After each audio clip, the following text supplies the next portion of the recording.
This is the Rebel Scum Podcast Rogue One audio commentary. I'm James. This is Brock. And we're going to watch Rogue One along with you at home. You put it on, hit play when we hit play. Yeah. We're going to talk about it. You guys can talk about it. Comment below. We're going to keep checking in on the comments. We'll comment with you, see what you think of this motion picture event. It is the first Star Wars story, but definitely not the last. The last one will come when we're long gone. We're going to be long gone. We don't even know what characters they'll be about because we've both had our Jedi funerals where we're set aflame in the Forest of Endor. Ooh.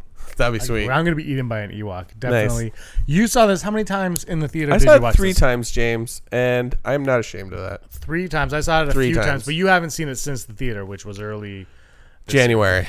Early January. I have seen it 900,000 times on digital copy. I watched it last night. I got yelled at for watching it last night. Yeah. And I do not care because I love this motion. And the more I see it, the more I like it. But we're going to get into what I didn't like when I first saw it, because there were things. We did a review of it. Yeah. And you rated it higher than I did. First, you gave it, I believe, 4.5 out of 5, and I gave it 4 out of 5. But we both said we love it because it's Star Wars. You can watch that review right here. And see what Star Wars. Now you can see what we think of it as we go on. So, should we maybe watch this movie? Let's do it to it. Let's watch Rogue One, a Star Wars story. Directed by Gareth Edwards, who did, if you remember, he did Godzilla. Oh, and the new Godzilla?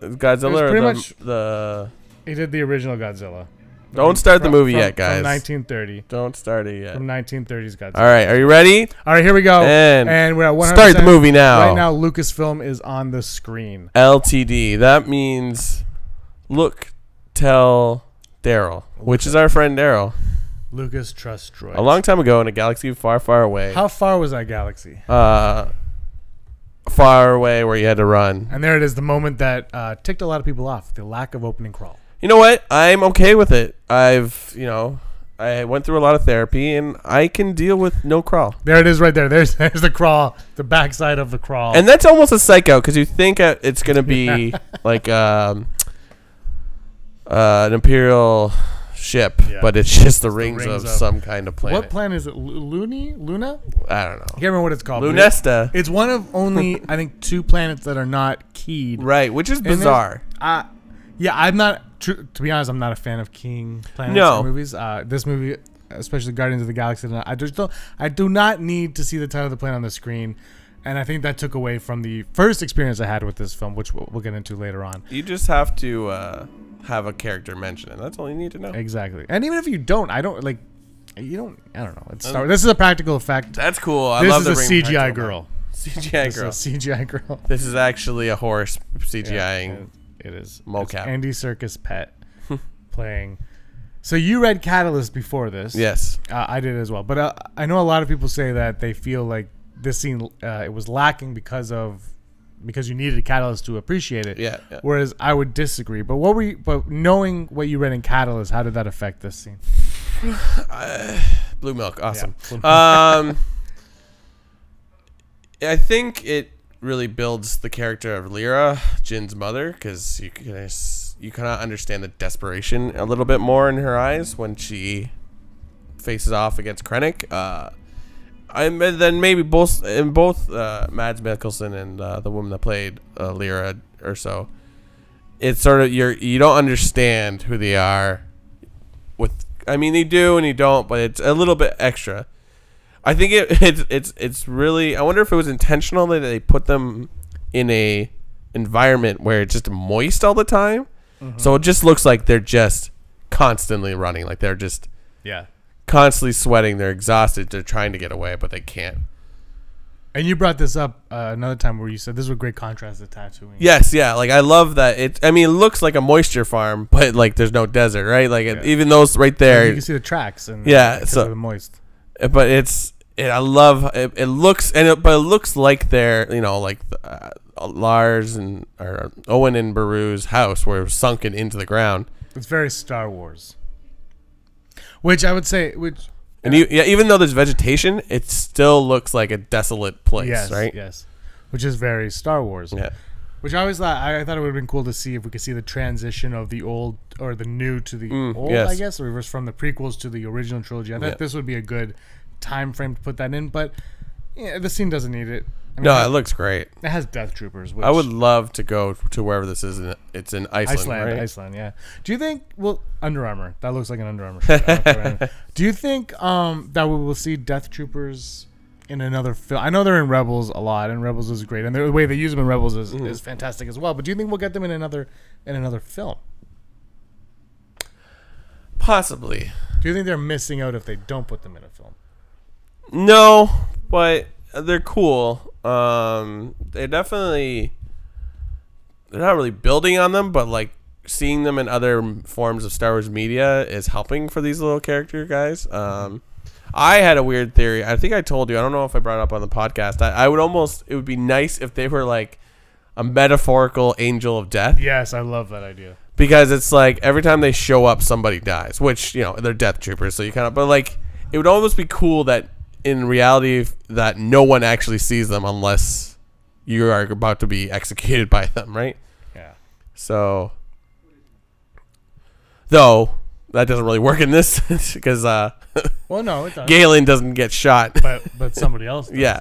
Now, I don't want to spoil it for anybody. I don't want to spoil the I next hope 30 you're not- seconds. I hope you're not watching this for the first time because Yeah, we're going yeah. to talk Why? about it. But Why if you would you notice, do though, if you notice, he has one red line, Krennic, but then later on he'll have blue underneath it. Yeah, so he exactly. has, and he has his little pocket protector because he was bullied as a child because he was a nerd. That is something you will learn in the young adult novel, Krennic. It's called Krennic. Look at the. I love that the Death Troopers also have their unique voices. Yeah. Where they speak some other like it's. It's garbled so that they Yeah. only can understand each other. That's They're good. an elite troop. And there's Lyra back from the dead. See, this is the other thing. This movie, people complain about not having the crawl, but if you put in the crawl, Yep. what's the crawl about? Yeah. Because first of all, the movie is a paragraph of a crawl. Like it comes from a crawl already to begin with. Then you have this scene, which takes place 15 years, I would say, before the next scene and the rest of the film. So what the crawl is like, oh, by the way, this happened. Yeah. But that, you know, like it's not, there's nothing really to set up with a crawl. I can understand. Now, originally they did have a crawl. Gary Whitta wrote a crawl. Right. And then somebody asked him to what it was, and he said no. And that was great because it should never, I don't think we should ever know what that crawl said. And I don't think it's a, and you know what? That crawl might have had nothing to do with the final film. Right. I think, and I think the reveal of why the Urso family is so important needs to not be given up immediately. It needs to be, and what else would you talk about? Like, because usually the crawl brings you to whatever you're going to see next. Yeah. No, I agree, and we know. Well, is it confirmed that there won't be a crawl in episode 8? Because no, episode 8 has a crawl. It does have a crawl. It has a crawl, but it's supposed to open on seconds after. Yes. So who knows? But that crawl could also be something to do in the time between Rey flying the Falcon to the island. True. I mean, or we don't know. Yeah. Or I've had the idea that it could start right where it leaves off and then go to the crawl, like have a tease like they used to do. Yeah. So we're gonna get our first glimpses of our second glimpse of Saw Gerrera. Now, do you think people put together that Saw looks different in the beginning of the movie in comparison to I know people that the rest didn't of the fucking movie? realize until the third, fourth time they watched it that was Forrest Whitaker. That was Saw Gerrera at the beginning. It's of the movie. something that I do find interesting about the character because he's slowly having his body destroyed from all the things he's doing. We get a little hint of it in Rebels. I hope that they go explore it a little bit more. I mean, we got that one book. Is it the YA book of Jin and Saw or whatever? So maybe we'll see it in that a little bit. One can only hope. There he is right there, looking just like he did in Rebels. You know what? His costume looks like one of the Trade Federation guys. You know, like the body part. But it's Forrest Whitaker coming out the top. Now weird, like, boom. Well, this is after we saw this movie, this is Rogue when we One. Switched our episode font to this Helvetica font. But that's like the And, and Erin she's a musician. She has a problem with. I like the score. She has a problem with the score. She doesn't think it's big enough. She wanted that moment specifically to be bigger, and it comes up later on in the film, and she thinks it should be bigger. And I know a lot of people agree, and a lot of people will disagree. And I think for the most part, the music is exactly what it needs to be. But that one, I'll say, that does sound like a generic sci-fi. I'll cut you off here. Sorry about this. This character here. This is the only time we see him pretty well, I think. I could be wrong. But I've read the Rogue One comic. It just came out, first issue, and it's sort of covering all this up until the point that we meet Baz and Chirrut. Baz and Chirrut. Sorry. Well, I haven't seen this in a couple months. I can't remember the names, even though we talk about this on a weekly basis. Anyways, in the comic, they add a little bit, and you have dialogue between Jin and that alien. It's kind of cool. Like, I guess it's spoiling, but I'm trying not to spoil. There's a little plot that he's going to kill her when they go out into the thing. And she's like, not if I kill you first. They have like this weird camaraderie where like, I'm going to kill you. That's cool. So here's the Ring of Kafrene trading post. See, you don't need. This character here was named after somebody. One of the production designers, somebody named the character after. I can't remember his name either. And this is Cassian Andor. First look at Diego Luna. I like this planet. I hate that they named it, obviously. Yeah.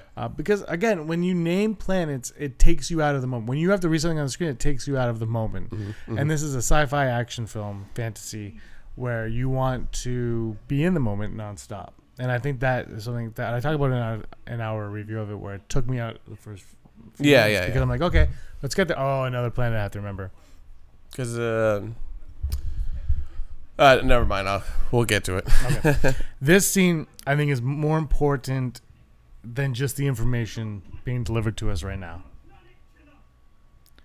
So now we learn that it's the Death Star. We learned Galen Erso, Saw Gerrera, a pilot. We're learning this is setting everything up for us. But what is really important is what's going to come. Yeah.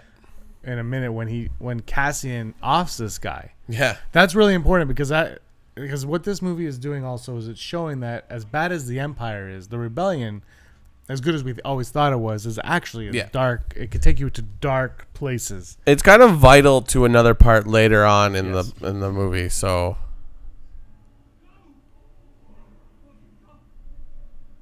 Oh man. I love Stormtroopers. They're my favorite. I'm so happy that they're back. Not that they've ever really gone anywhere. But the OG Stormtroopers. Yeah, those are my favorite. I don't mind Clone or the First Order ones, but the original Stormtroopers are. And this part right here, you almost miss it because it's like you don't see the gun. You just like, oh wait. But he does seem fazed by what he has just done. He is, but that's what I mean. Like the Rebellion takes you to places that you don't want to go, but you feel like you have to go in order to save because the Empire is that bad. That and there's which again they don't need to. I feel like we would see a lot more of that in the Rebels TV show if it wasn't technically made for kids. You know what I mean? But I think Cassian Andor is showing up, and I think we're going to see him at Celebration. Jedha. I love this. And your favorite character coming up? Yeah, we should get a. I want a T-shirt. I love this guy too. The Scout Trooper. Yeah. With the painted blacks. Oh, and there he is. Good old Edrio, 2 tubes. And I love Moroff too, the white thing back there. In the comic, you see him actually with Galen on where's the base? Edu. And then you see him land on Jedha and find those people that bring him to 2 tubes. Oh, nice. And then this scene, of course. So it's like that's what the comic is kind of cool. Like, it's kind of making up for what the Force Awakens comic was like, because it just adds a little bit more. Yeah.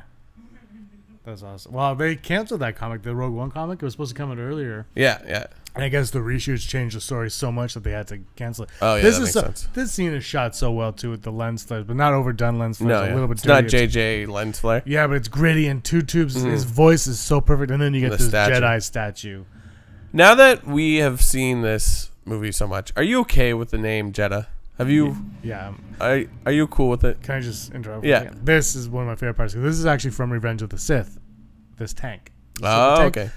Joe Johnston created it, and they just kind of reworked it for this. Joe Johnston also created Boba Fett, right? For all of you people out there, and he directed The Rocketeer and Jurassic Park 3, but we won't go there. Anyway, yeah. So the name Jedha, I'm okay with it because I think if they do an Old Republic movie, Jedha's going to play a part in that, and we're going to see the Jedi come from Jedha. Like it all kind of comes stems from that area, and it's so important to Kyber crystals and the wills. Yeah. And I think that's why it makes sense. So are you okay with it? Yeah, yeah. It is what it is. Yeah. It's an awesome place. The name is what the name. The name is the name. Whatever. Yeah. And this guy plays a part later on, which took me a couple times to realize. But I like this because it's like, you know, she's not part of the rebellion, and then she can handle herself. Yeah. She's, you know, like Felicity Jones is what, like 5'4", so she can stand up against it. And then we get to probably the star of this movie, K2SO. What a fantastic character!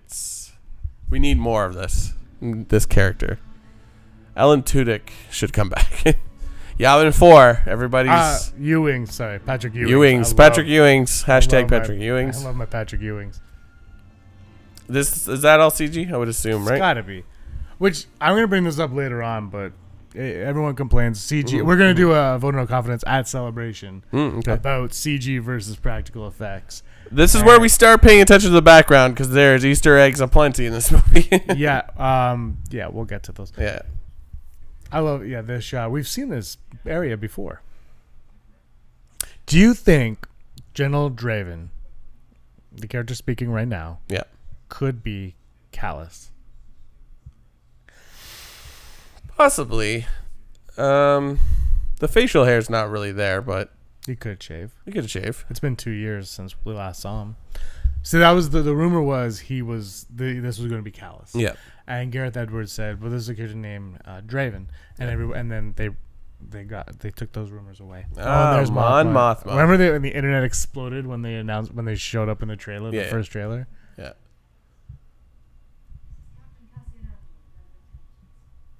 Remember when we thought Cassian Andor was Biggs Darklighter? Yeah.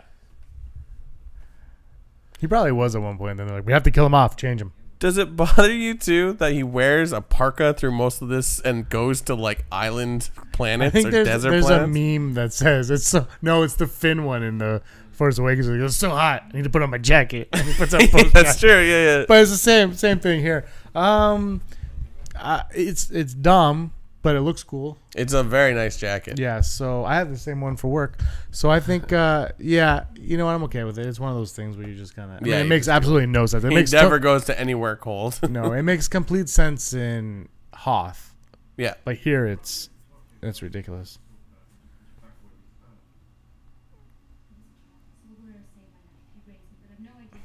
We should really try to get one of those plexiglass things. And put and our set, that would be sweet. That would be sweet. We'll do a GoFundMe for it. GoFundMe. This is cool, like, because this is what we saw in the original trailer. That's pretty much the only thing that was in the original trailer.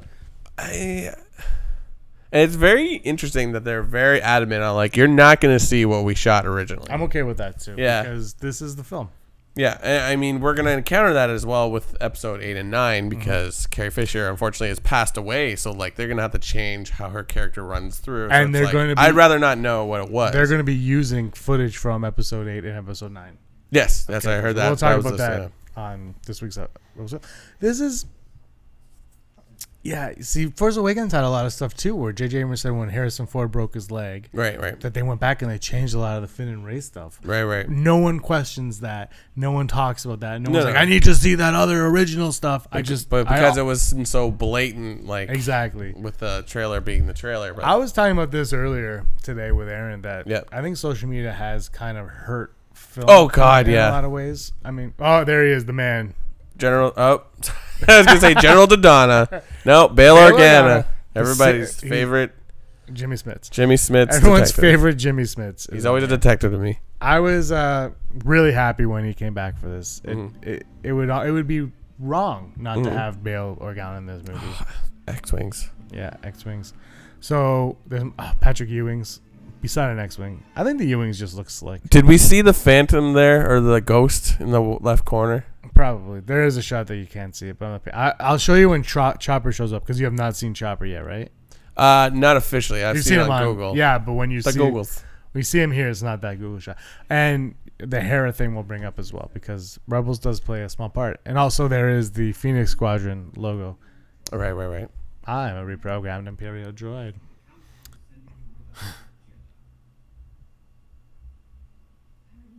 Sergeant Jyn Erso. Yeah. I love that. Like, if you've noticed in the Black Series figures, the Jyn figure is entitled Sergeant Jyn Erso, which makes 0 sense because she's never given a role. And here's what we were talking about earlier.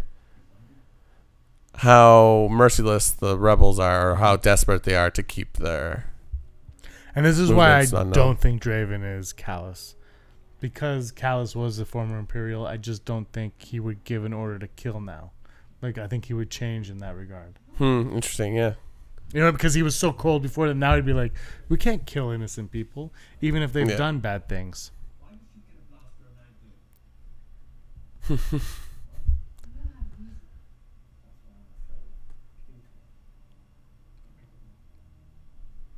Great casting in this movie.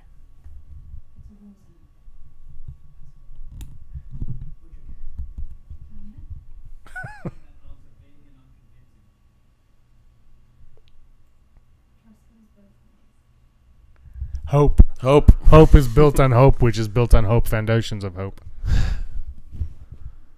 It's amazing that this was written by one of the directors of American Pie 1. Here's some patented K2SO humor. It's high. It's very high. I like. Have you seen that meme? We're gonna mention memes. That meme of the Anakin and Obi-Wan is like, I have the high ground. Do you want to know how high it is? It's very high. It's very high. But originally, so I was saying about the Black Series figure of Jyn. It says Sergeant Jyn Erso, which is weird because she's never given a role. She's not part of the rebellion. Apparently, well, originally the story was she was in the first couple drafts of this. The Jyn Erso character, I believe her name was always that. Yeah. She was part of the. She was like a pilot or an official part of the rebellion. But you know, in redrafts they changed the character, but they had already created the figure. They had already started making the figure, so it came out, and it was too late to change the box, I guess. And here we are with Saw Gerrera, 15 years later. Saw sounds like a Rankin and Bass Christmas special. I really... No toys? No? Burgermeister Meisterburger. I love Two Tubes. I want a Two Tubes solo film.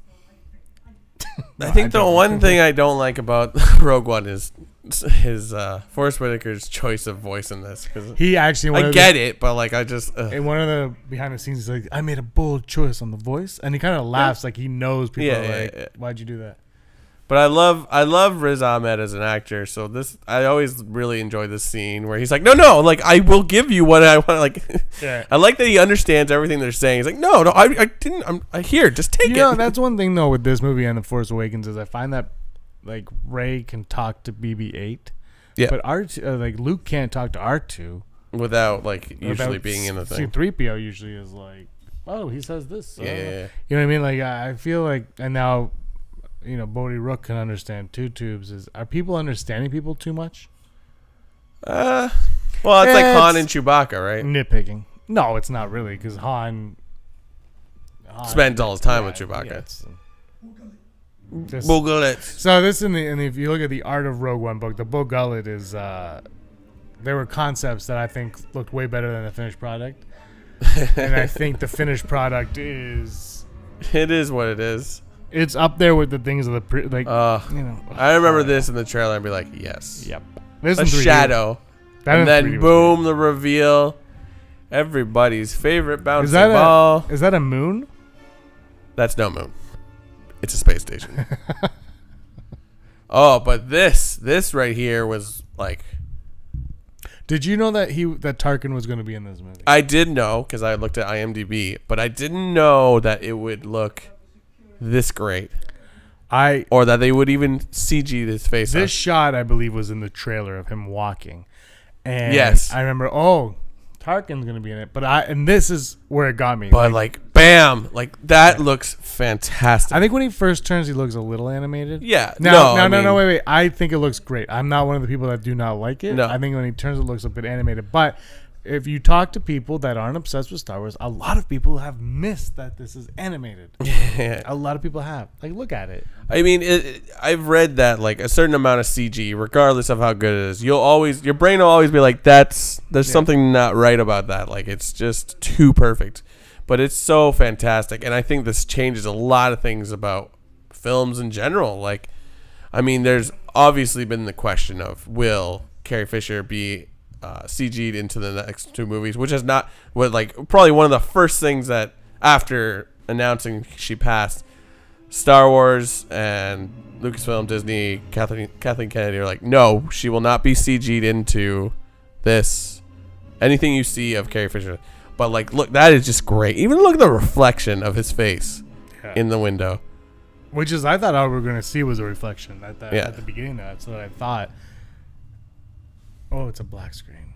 I see this. I love this Coruscant. Look in the background. Just look past the acting, and you see the Coruscant from the prequel. Yeah, exactly. It's great attention. Like, you know where that is when you look out there, but it's not in your face. That I really, really enjoy. And this looks like a Star Trek set.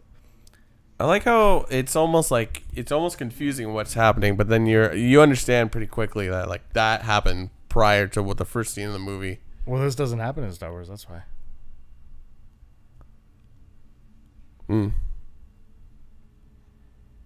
Stardust. Stardust.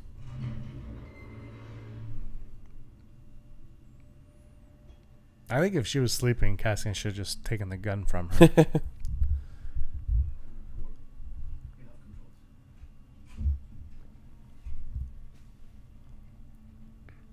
Jedda's a war zone, you know. I moved it a bit. Oh, okay. Just so everyone knows. Less headroom. I like that jacket on Cassian. Yeah. Let's do Fashion Police. Fashion Police now. Oh. Who are you wearing? I'm wearing Rebel Rebel 1. That was like Jabba's palace in the background a bit. Yeah. This is a great... I wonder... You have to think if they're going to do an Old Republic movie that Jedha is going to play a factor in it. Yeah, I would think so. Like, there's a reason why they... That could be a huge announcement we're going to get at Celebration this week, even, is that. So, this is a great shot. Actually, this is a beautifully shot film. I will say that. As someone that enjoys nice looking... Look at the scale. Where was this shot? Like Arizona or anything like that? Or this was shot... sort of thing? This is all green screen.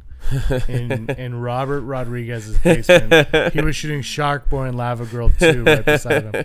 You know what? I don't know. I'd imagine like Tunisia or somewhere around there, but I don't know. I like the old 70s technology on the... Yeah. They got it right, though. He's such a jerk.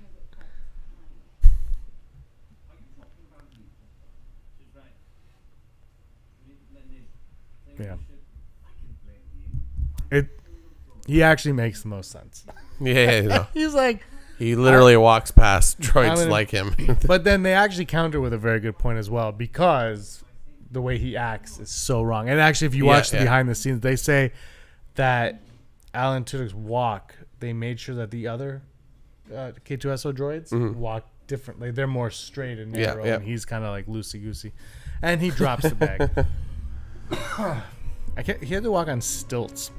It's almost like he's been giving his own freedom, right? Yeah. Even though he listens to what they say, like, to an extent. Yeah, exactly. He's given free will. I don't understand this.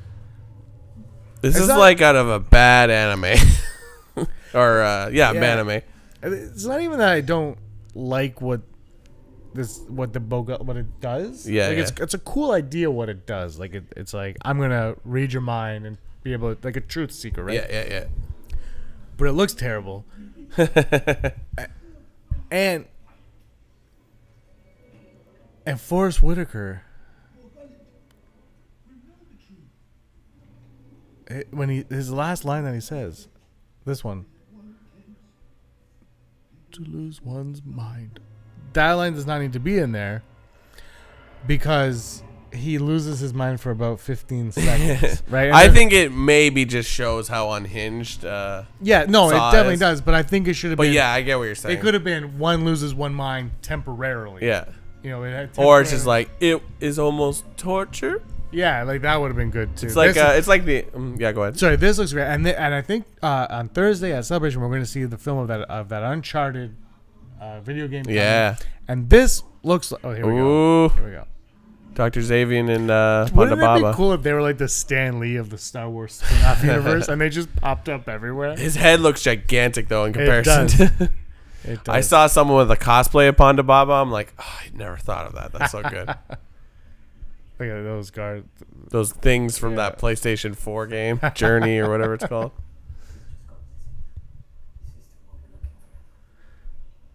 But no, he needs to be wearing the fur.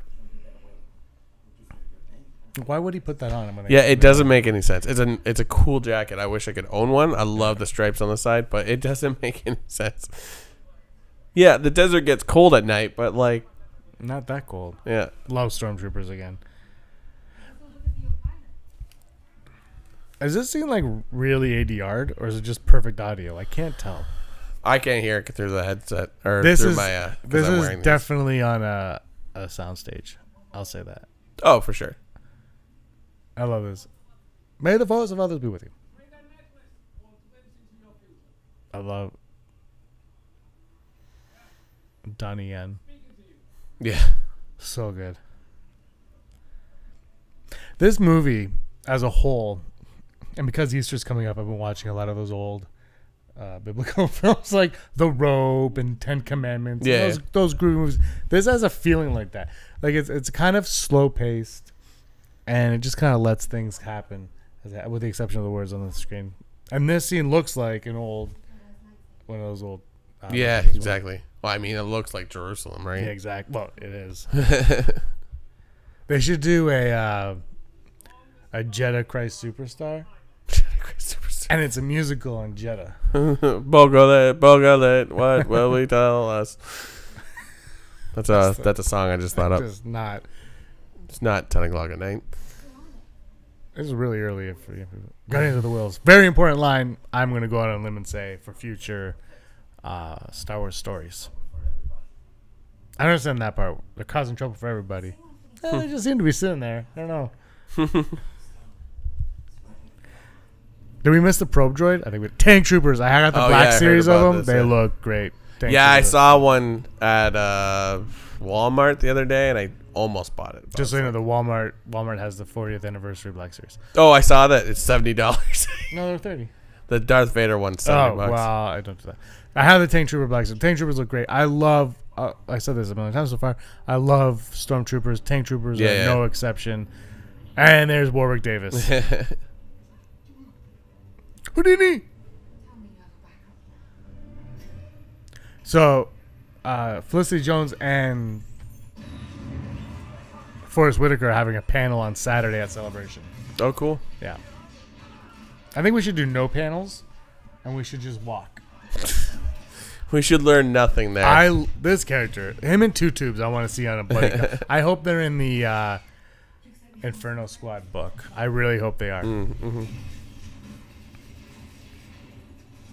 This is one of my favorite scenes in the movie. And this is your typical war scene. Vin Diesel and Saving Private Ryan. Yeah. This is forget that Vin Diesel's in that movie. How can you forget he's in that movie? That's actually a really good movie. Oh, yeah. I have not seen that in ages, but... No, this is one of my... I will go out on a limb and say this is one of my favorite Star Wars scenes. Of all 8. This is up there. Probably top... Maybe top 5, top 10 for sure. I love it. That's Two Tubes, my boy. It's so sweet. It's sort of like screws them over later, but it's sort of like it's showing that Cassian isn't a cold-blooded murderer. Yeah. And exactly. how important Jin is right now. It's funny because when I first saw it, I was like, oh man, it's such a waste of 2 tubes and Moroff back there. Yeah. But then if you think about it, there's Jabba the Hutt, Yeah. Greedo, Boba Fett. Star Wars has the coolest characters that do what they need to do, and they're done. Yeah. Cool look at a kyber crystal there. There we go. ATSTs, my nemesis in Battlefront. Oh. It's so, like 40 years, and you can do these things that George Lucas was dreaming about doing. Yeah.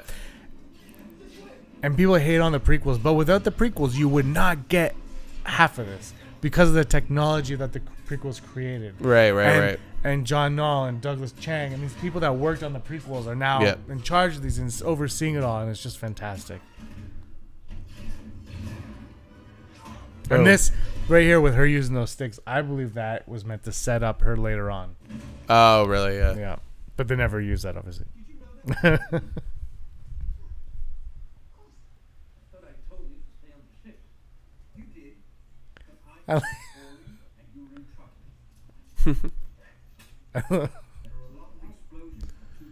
See, like something like that you couldn't do in the original, or even in a sense the prequels. Like, no, probably not. Couldn't make these droids move like that. But you couldn't. But nowadays you can do it because of the prequels. Oh yeah, that's the thing. You know, like you can't criticize what came before. They revolutionized. Yeah. They made miniatures look like a real space battle. Yeah.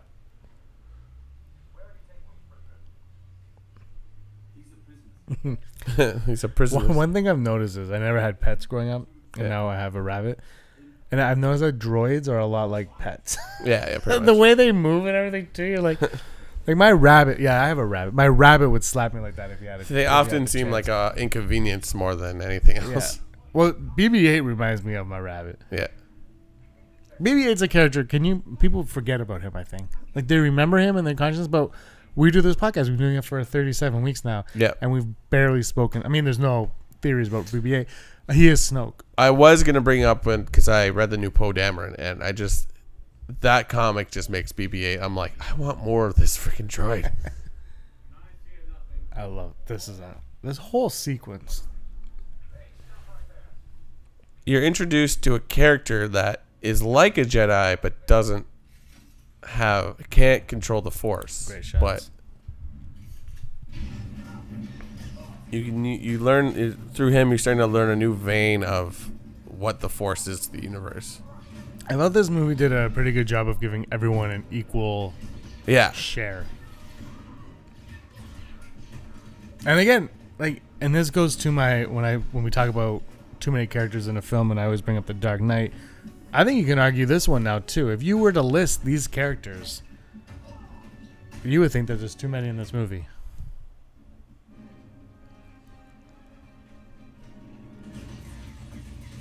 Baze Malbus. The behind the scenes, he talks about how when he got this script, he kind of ignored it. Yeah. And his kids, because he couldn't really read English. Right. So he right. gave it to his kids to read, and his kids were like, "You have to do this. You're playing a hero. Yeah. Go do it." I think he's great. He was. I have all the die casts of these, but Baze was one of the first ones that I wanted. Yeah. Because he looks so cool and his gun is so epic. And you have to get Jin and Cassian because they're Jin and Cassian. Yeah. And you have to get C2B5 because he's the best astromech droid. Maybe we'll spot him this time. No. I love Chirrut.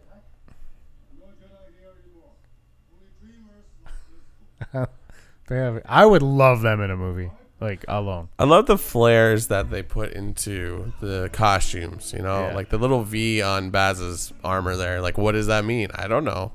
I'm sure there's an explanation of what it is, but just little added touches. It makes, like we always say, everyone has said about this movie, it looks like a universe that's lived in, right? Yeah. Which goes back to that prequel point where the prequels is not a universe that's lived in. No. But you need the prequels to get to the universe that's lived in. Yeah, and I think that's the genius of the prequels to the original trilogy to these ones, is now they are lived in. Yeah, exactly. And even the new trilogy has only been 30 years, so it hasn't had time to come back. Yeah. So, and I think that was something that George Lucas did that at first we're all like, oh, but that doesn't look like Star Wars. But then you realize at some point it couldn't have looked like Star Wars. It has to be lived in to get lived in, and it has to be run down by this evil empire. It's so good. See, Tutube knows what's up. It's like Dwazukata.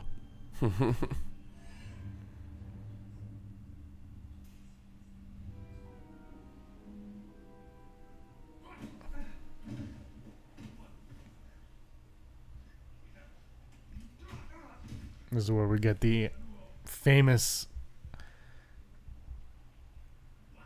Jedi prayer, I guess. I don't know what it is. He's praying. His mantra. Yeah.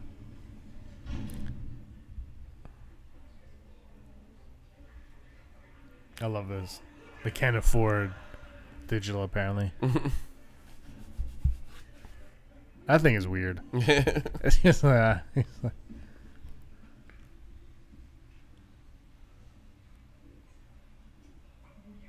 but to your point with Maz's castle, other than the Twilight and you can see there that's I forget his full name, but it's Bib Fortuna's cousin. Yeah.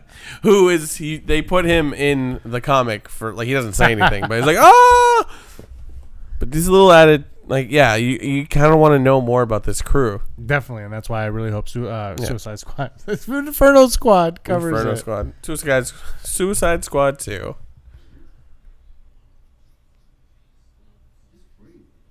I love how he's ridiculous. Even though they're both Guardians of the Wills. It's he's ridiculous. It sounds so dumb. I am the Force. Or I'm with the Force is with me. But by the end of this movie, you're like, yeah.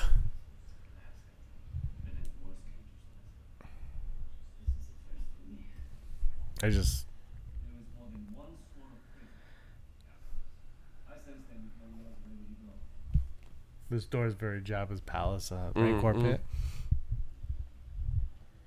You gotta hand it to the attention to detail on both the story side, which is another panel I wouldn't mind seeing, is the Lucasfilm Story Group panel. Right. That's gonna be great, but that overlaps with the Carrie Fisher tribute panel. Right. So who knows if we might get into neither anyway. But this is a great moment here. I actually think Felicity Jones is really good in this movie. Mm-hmm. She's a very good actress. Like you can see in that moment where it's like there's someone she hasn't seen in a long time. Yeah. And it's not they have a very strained relationship. Yeah. I mean, she was fantastic in Amazing Spider-Man 2. I don't know if you remember. Amazing Spider-Man 2. What was she in Amazing Spider-Man 2? Felicia? Wasn't that Bryce Dallas Howard? No, she played Gwen Stacy in Spider-Man 3. Okay. Oh yeah, you're right. Get your films on. Come on. Sorry, I try not to remember some of those movies. I kind of like his look though, like with the hair. It makes him he lives in a cave basically, so he comes off really like a terrorist. He's missing an eye patch. Yeah. It's a trap.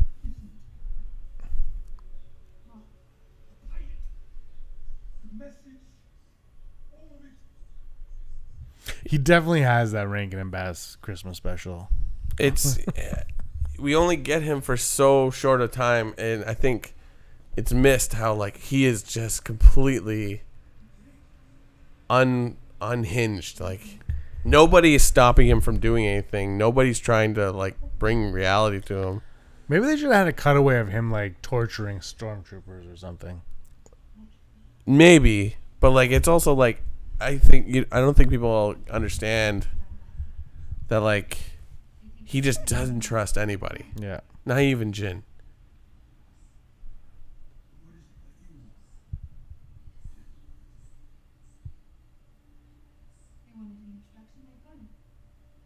She's so cold.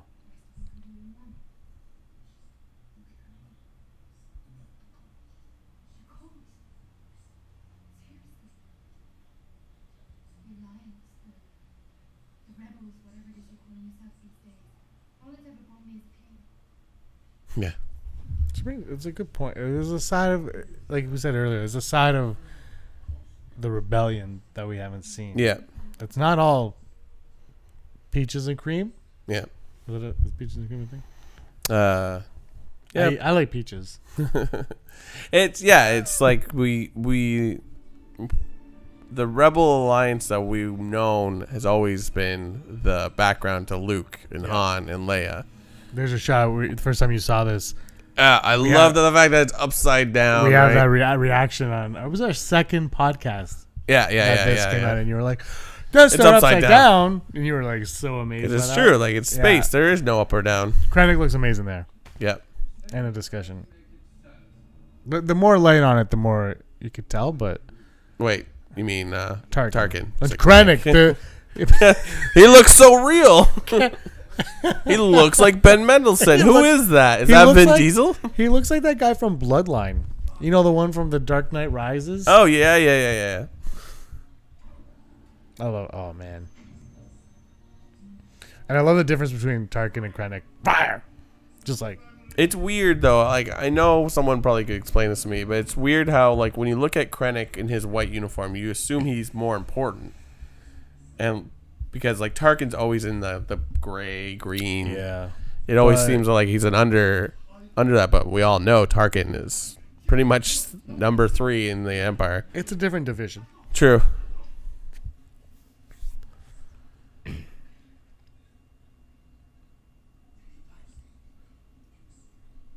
No, he's lost his mind. He can't talk to you right now. But he's gonna get it back as soon as the Death Star hits.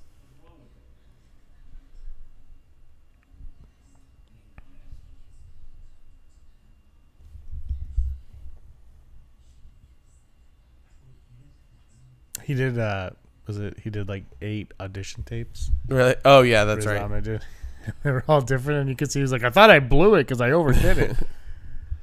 He's got a cool resume. I think I've said it a million times before. Like he's been in a lot of cool stuff. He was just in the last season of Girls, just as a side character. I'm like, this guy's awesome. He was in Star Wars. 2 people in Star Wars are in the show Girls.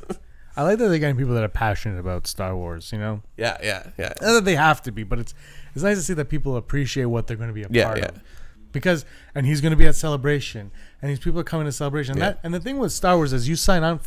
Do you like sorry to cut you off, the patch on Galen's shoulder? Yeah. Sort of like saying that's his division. Yeah. But it's sort of like remnant of what he's working on. Because we don't know what he's doing. We just know he has to be doing. I mean, if you read Catalyst, you know a little bit more. But I like that his patch isn't the typical Imperial logo, and it's like this is what we do. And you're about to find out what he's created.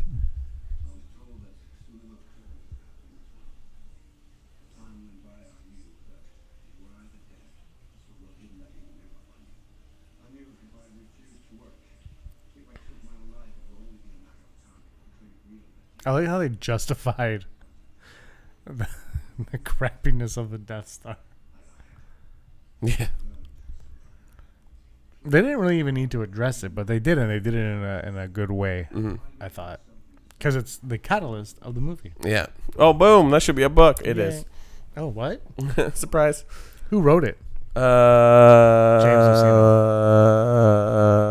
James Luceno. I know.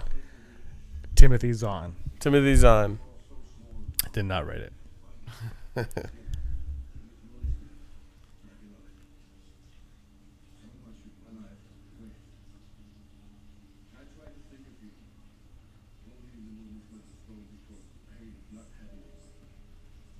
She's getting emotional. He needs to shave, eh? Why do they all have pens? Can someone explain this to me? I think it's their rank, right? Well, it's in Rebels. It's it's like how they they can enter places, and it's like all their authority or clearance. But it looks like they have pens. Yeah, I know. We don't even have pens. This is cool. I love that shot of the green in the sky. Yeah. It's almost like Galen knows what's happening, so he's speeding up his speech. Yeah.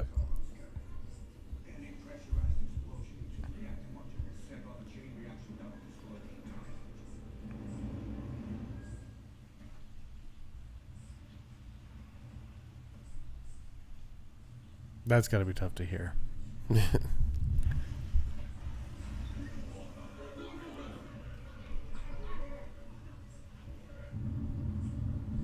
That's so cool. Can you imagine looking up and seeing a Death Star above you? Yeah. What is that? I don't know. It looks like death. Hey, we're done. Move on. Is that a moon? No, that's no moon. It's like a...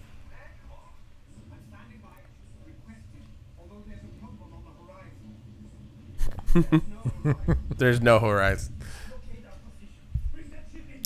What do you think Cassian's talking into? A woman's razor? That's what Qui-Gon spoke into. I like... Base is awesome. I'll get the pilot. Oh, yeah.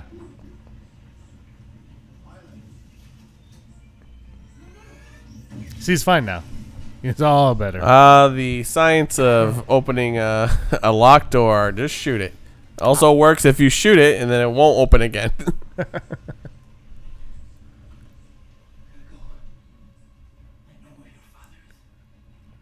Wouldn't he?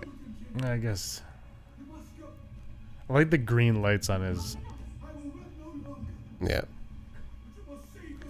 Remember when I thought he was being facetious in the trailer? When Yeah. He said this?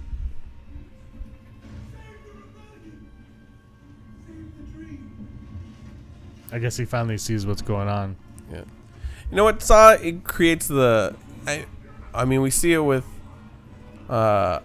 Cassian where he's like, I will do anything to protect the rebellion. But then Saw is just like, he's a lifetime of war and he's just been broken. Instead of just sitting doing nothing, he just goes off and causes as much chaos as possible. There's my Patrick Ewing. I love his crossbow too. It beats out Chewbacca's, I think. Wow. Wow. Bold words. Yep. How much of this do you think is real? All of it? I would almost think yes. It looks so convincing. But it also speaks to the fact that you know, there's a lot of, again, memes going around where it's like, we're racist. I didn't know there was so much green in the whole galaxy. And then there's Obi-Wan, Ewan McGregor, and a green screen from one of the prequels. Yeah. But these films also are so green screen heavy, blue screen heavy. You know, I can't wait to hear our vote of no confidence, CG versus practical, just to see what's said on both. Because I think Frank Oz actually said it great. He said there's a time and a place for both. Yeah. Figure it out. I mean, otherwise you just get a planet being blown up from far away, like in the first, in the New Hope with Alderaan. Spoilers. Wait a minute. Is that the sequel to this movie? It is. Oh, you ruined it. I hope they make another one. Would you watch another movie with these group of misfits? Remember that? For sure. Remember that shot? Sorry, remember that shot of Jin when we're like, oh, she's getting driven to a prison camp. No, she's fleeing a city that's being blown up. Yeah. That's wild. Kaboom. That is wild. No explosion in space. No sound in space.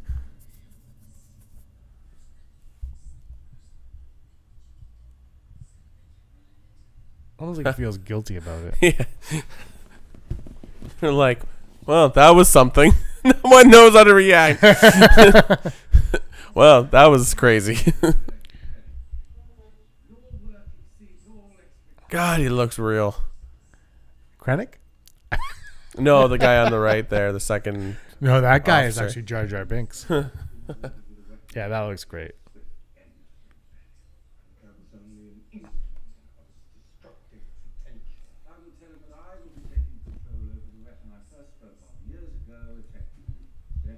And this scene is also amplified by having Red Catalyst, because you get pretty quickly on that Tarkin and Krennic don't like each other, but like knowing the backstory of how much Tarkin is constantly outwitting him or outdoing him or just screwing with him. But this goes to the point that I mentioned about Snoke as well, where I think Snoke is going to be very vague. He's going to be a big bad guy or whatever in the film. Yeah. And we'll find out the backstory in the books, and it will enhance our experience into it. But this, like, again, if you watch this without reading Catalyst, you gotta get it from the scene. But Catalyst enhances it. It doesn't take away from it, or the scene. Having not read it, the scene isn't weak. You know what I mean? We're back on Yavin. Draven, don't do it, buddy. No, Draven.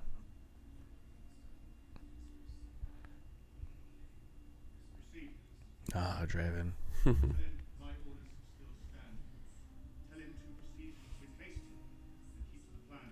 This guy looks like somebody. I'm sure he is. I should have looked it up before we did I don't this. think he looks like another actor, I think. Oh, no, yeah. He looks like that one dude. I think I had those headsets in 1983. That's sweet. It looks like multi-core on the outside. It does. And she's praying to her kyber crystal.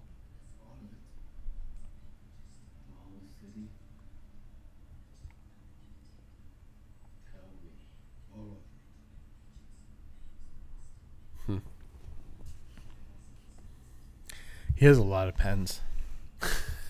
For a pilot, he takes a lot of notes. They're mostly flashlights. Now he's got a vest on. Why wasn't he wearing a vest when he was in the desert? he took a layer off. He's like, it's really hot in this Ewing.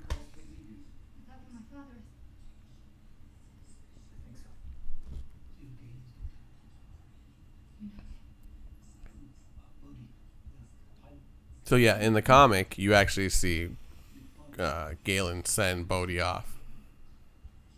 The conversation is mostly like, you know what they took from Jedha. You know what you shipped here. So it's like that is sort of what makes Bodhi switch sides. Oh, that's kind of cool. It's really good. I was really impressed with it. And I had read prior to reading it, I was like, they add a little extra. Does it tell you like why Bodhi would trust Galen like that and kind of switch? Or is it vaguely, like it's just a conversation. So it's sort of like, he's like, "What, you want me to do this?" Like he's like, "Well, you know what you've shipped. You know what we're creating.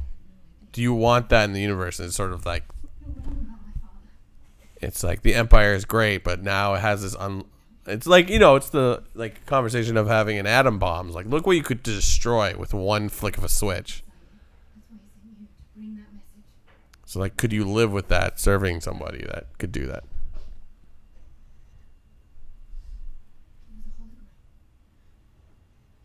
The Han Solo leg stripes are big on both of their arms. By the way. You know how it's a Star Wars movie? The Han Solo leg stripes.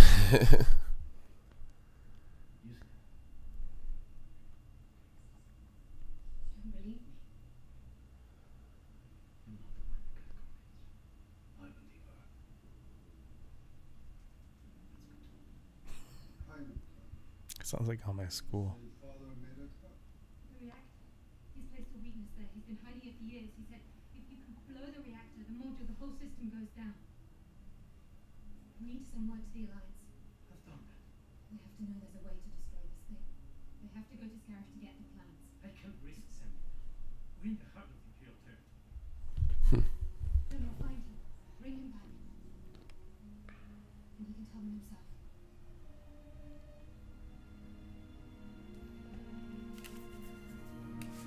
Ooh. Just the scale of how big things are in this. Gareth Edwards, that's his specialty. And it's like, you think, once you see how big it is, and you're like, how does it work when you're inside? Because it can flip up and down. So it's like, what is up and down inside the thing? Well, it's space, so I guess it doesn't matter. No, I know, but like when you're actually in it, is it like when it's upside down, can the people in it tell? You know what I mean? Like, yeah. You have to read Lost Stars. Ah, I do. Because it kind of, you get to know a few people that are actually working in the Death Star. Right. And they die. No, well, Clerks explains it all. Actually, it's funny how Clerks is now kind of, I think they've taken what he says in Clerks. They're like, that's actually accurate, dude. You were actually right. I hope these levels, we get to play these in a new Battlefront. Yeah. I would like an Edu. Jedha, obviously, I said how much I like that. Edu would be kind of cool. Edu would actually, you know what? I would not want Edu. I can't do the nighttime levels. I can't do it. If it's dark, I'm done. Give me daytime. They haven't released any Rogue One specific games, right? Just the Scarif download pack. Yeah, that's it. But I'm surprised that they're not capitalizing completely on this. I mean, it's not in the past. Not all the games are always that great. So, you know what? I actually do like the Revenge of the Sith Xbox game. Well, yeah. I mean, that one was because of I like that outcomes in it. Yeah, I like that one. I love my pod racer.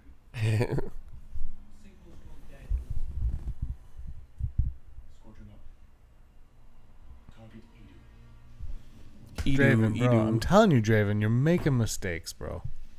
Ah, my Patrick Ewing's done. Do you think this season on Rebels we're gonna get the how they found Ewings? Yeah, probably. I don't know. They're like, we only have 2. And then I'll get annoyed because I'm like, we could have spent this episode on other things. That episode will just be AP5 and Chopper flying around space looking for Ewings.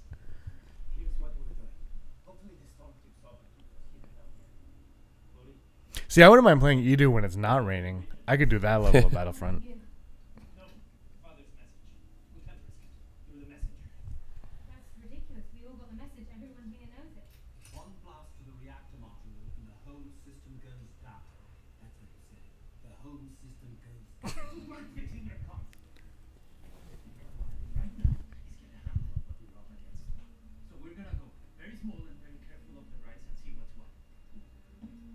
I think that Baze is just laying back there like, let me know when you need me, bro.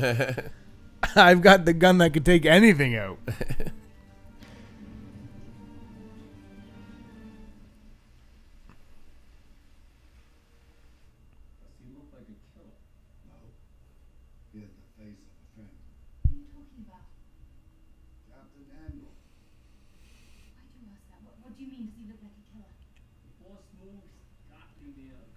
I like that he has a way of seeing the Force, like understanding it.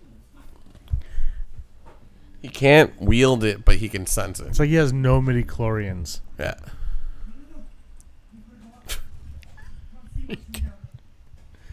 But it is actually like he's like somebody that has understood and studied it, but he can't actually achieve to use it. Which I hope they explore more of, because it's sort of like this movie doesn't really need the Force,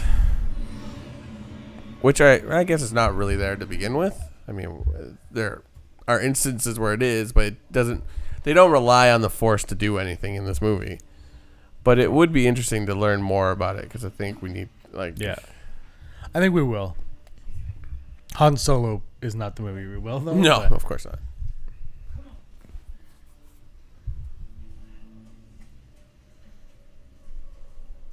What is this machine here? A turret, cannon turret, or something like that, it? Or maybe a sensor. It looks like something that Obi-Wan Kenobi's going to go to turn off the power. And so there's a kyber crystal at the end of his staff. That's what's glowing. Oh, that's crazy. Yeah, that's how he can sense apparently the Force or something.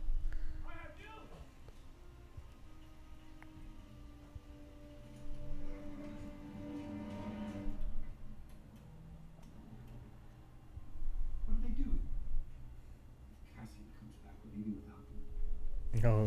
I mean, this is kind of really the first time we see in a movie that a droid is flying a ship. Yeah. I mean, outside of the battle droids in the prequels, but you know what I mean? Like, this is the most human droid we've seen. Yeah, I mean, R2 kind of flies things, but like they're never in charge. They're just assisting. Right? R2 does whatever R2 needs to do. R2 is the hero of the Star Wars stories. Yeah, pretty much.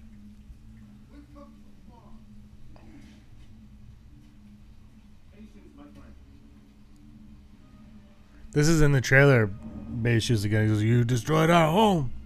Yeah, yeah. And he doesn't say that in here. It's kind of a weird cut.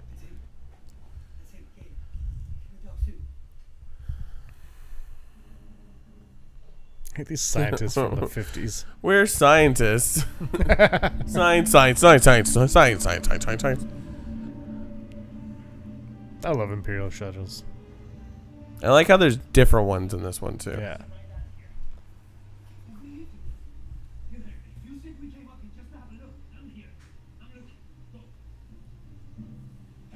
I wouldn't trust them. Bodhi's pop's coming out soon. Oh yeah. Little Imperial March. Yeah. Not exactly Darth Vader. Not as. We'll get that. Yeah. We'll get it. Oh, spoilers. It's not in A New Hope. That's true. Mendelssohn's really good at those. Bring them out here. I have an announcement. But I'm going to kill them. But bring them out. I'm happy about this. Has Edu... I can't remember. The name is familiar to me. Has Edu been in canon or Legends before? I don't think so. It sounds like something, though. Yeah, I definitely heard of it before. Have you seen Bloodline yet? Like the show? Yeah. No. Mendelssohn's great in it. Have you seen The Get Down? Because what's his face? Jimmy Smits is amazing. What's The Get Down? It's about how hip hop started in the Bronx. Now what's it on? Netflix. It's part 1 and 2. Part 2 just came out. I gotta watch it. It's pretty cool. It's corny at points, but like it's kind of cool how it all came about. It's Jimmy Smith Disco and and so they all have the same on their chest. They have his insignia on there. Yeah, that's cool. Eh? Like Yeah. I would love a patch of that. It kind of reminds me of the original Xbox logo Yeah, it does. with the extra lines. It's such a big project. It has its own like. Yeah.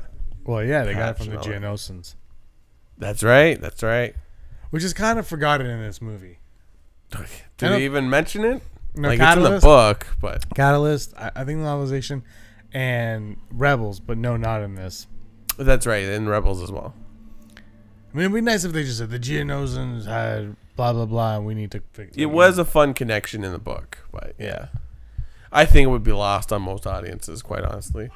I think we know a lot more about it because of Clone Wars and Rebels and the books, of course. Wow, Revenge of the Sith. Yeah, but you know what I mean, right? And they give him the plans. But you know what I mean? Like it's forgotten. It's not.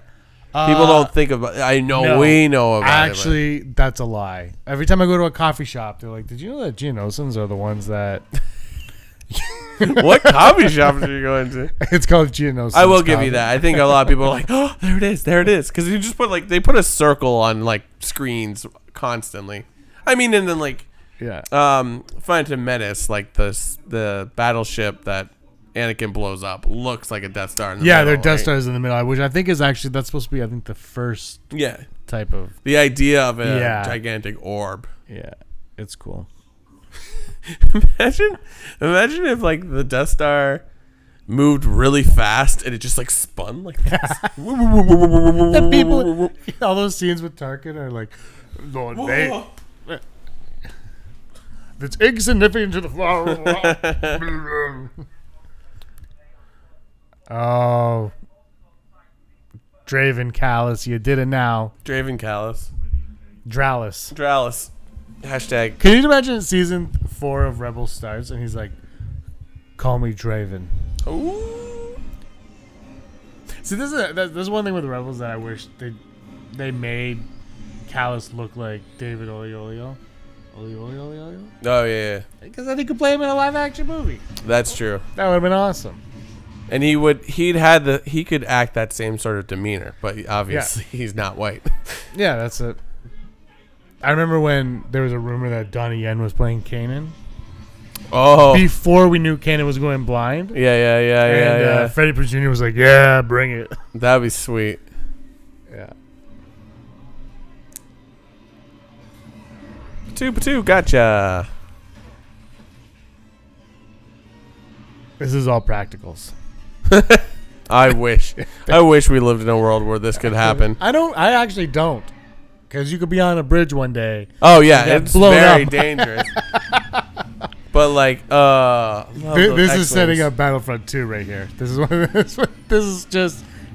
be the trailer they're gonna show this week. They say that trailer is supposed to be like the best trailer ever they've ever made for anything.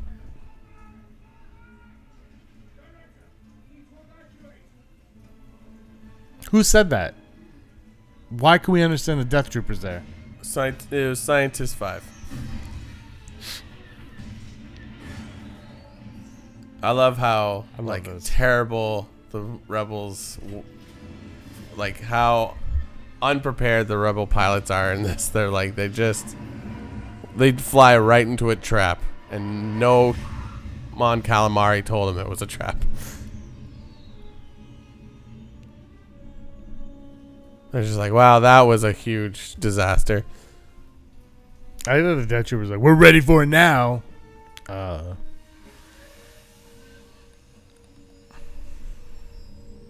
the Death Troopers are all have to be 6'5", I believe. I also like that the biggest hit is to the quote-unquote, what is it when you're not in the army? You're like a civilian. The biggest like casualties are to the civilians. Like the Empire is still okay, the rebels are still okay, but the people who are suffering in the middle are the civilians. Casualties of the war. Yeah. They're trying to send a message. What is it called? When things get blown up for collateral damage. Collateral damage, starring Arnold Schwarzenegger. Have you seen that movie? No. Fantastic film. It's fantastic. There's one part where they say collateral damage on the news, and they look at the screen. No, and he breaks into the news reporter's office with a baseball bat. Yeah, and he starts breaking everything. He goes, "I'll show you collateral damage." Oh my god! It is. Guys, if you have not seen Collateral Damage, I think we're going to do a Collateral Damage celebration next year. 4 days of Schwarzenegger Collateral Damage. That movie, yeah, that's an amazing film. Yeah. He plays an ex-firefighter or a current firefighter. I can't remember. A current firefighter. I've only ever seen it once in the theater. It was that good. It was phenomenal.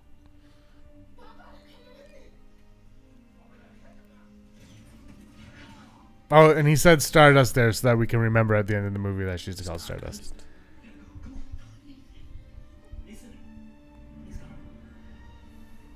See, I like the music of this part. Mm-hmm. I mean, it's Star Wars music, so I guess. This is Michael Giacchino. Yeah. And Andrew Fantasia does say the end montage music is great, and I'm going to agree with him here. I really... When we played, we really... And this is where he would have said, "You destroyed our home," and then he takes them out. I don't know why that line was cut. I also don't really have a problem with it being cut. I don't understand his gun sometimes, because it has the... It can do so much damage, yet it's so precise. Like, he can shoot around people, but take out a whole group of stormtroopers. Because it's the ooze gun from Ghostbusters 2. Oh, okay. Just don't cross the stream, right? That's what you're forgetting. Let's go get on the ramp with lights. What's that? What is that red thing on his butt? I never noticed that before. And I've seen this 800,000 times. 525,600 Nope. times. That's ending. That's ending right now. Never. I love musicals. Star Wars the musical. They really... Ooh. He is not happy. He's wearing his jacket again, though. So because it's hot. Yeah. Or it's cold in the... It's cold in the Patrick Ewing.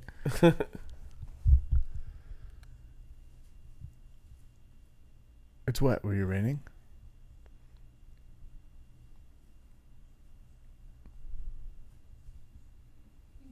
It looks like Bodhi's cooking back there. Like he's cutting carrots or something. I'm making a stew. It's kind of like in Shadows of the Empire when Lando's randomly cooking. And they're like, "This is horrible." He's like, "I'll eat it myself." And then he eats it. He's like, "This is terrible." It's the weirdest. It's like, why? Ooh. Baze has the coolest stance. Every time they cut to him when he's in a ship or so, he's like, "I'm just lounging, bro." Because that thing on his back is like slowly killing his spine. It's like, I'm just gonna be here. Who do you think would win in a fight, Jyn Erso or Cassian Andor? I'm going Jyn. She's scrappy. I think Andor with a weapon, but I think she's got the mano a mano advantage. So his parents were separatists. Right. Am I right? No, I remember you telling me that. Yeah, they were separatists. Yeah, so he's been in this fight for since he was 6 years old.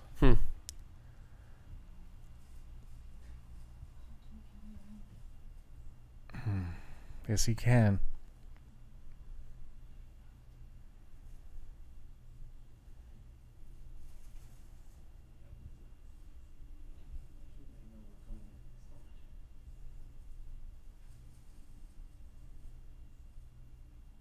He's making carrots. He's like, what is he doing? He's pushing buttons. There's a whole lot of buttons here, guys, and I've got it's like a Rubik's Cube of buttons, and I've got to make them all the same color. He's updating his Instagram. I'm syncing my phone. Here we go. Just killed my friend's father. Remember this? WTF. Remember this shot? Also not labeled Mustafar for whatever reason. Yeah, but it is. And 2 seconds after this movie came out, Pablo Hidalgo said, "No, it's Mustafar." Yeah. So why is it not Key? We don't know. But this castle, there's a very, very good chance we're going to see it again. And there's an even better chance we're going to see it in The Last Jedi. It'd be kind of cool if we saw it in the trailer coming up. And it's going to be fun because we're going to get to watch this in a couple of days and be like, you are an idiot. Yeah. But, so, here's Snoke right here. This is Vanny is his name.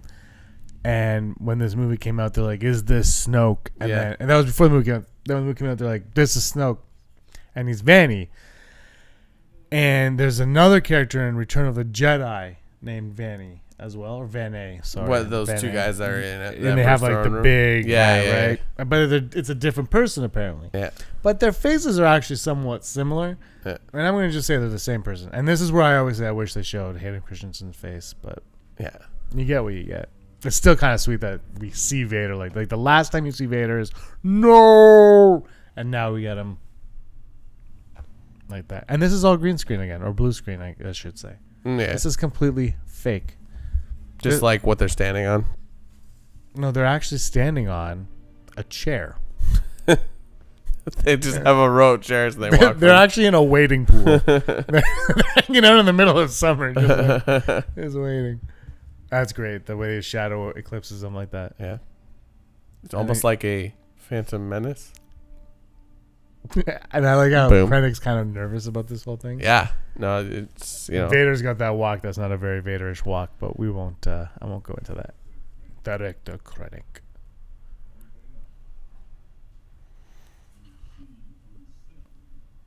Why do you think they allowed it so that his eye thingies are like really red from the reflection? Apparently, in New Hope, his eyes are red. I've never noticed. I think. Oh yeah, I think I know what you mean. Yeah, they're kind of red. But the thing in A New Hope, his mask, Vader's mask, you can see, especially in HD now. Yeah. You can see like the sculpting, like the lines from it. Whereas now it's very pristine and clean. No chain though. You can't see the chain. Yeah. But also, he just came out of the bath. You got to give him some slack, you know.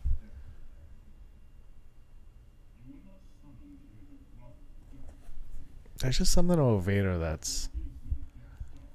Oh, that shot right. I want that in my wallpaper.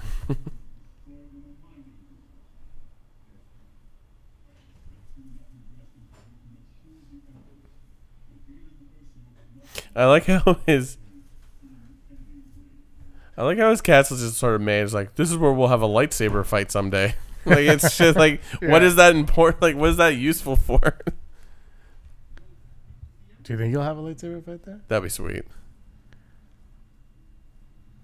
Well, you already had one with... Oh! Someone's got aspirations that they're choking on. And it also shows you how Krennic is not your typical villain. No, and I love that. He's like... All he wants is just to have power, but nobody wants to give it to him, and nobody respects him. Yeah, it's kind of like the sad sack. Yeah. People keep around because he's good at what he does, but they're he's a bureaucrat over like a tactician or mastermind. Oh, General Radis, Admiral Radis, Generally Admiral Radis. I'm admirable of his Radis. I remember seeing the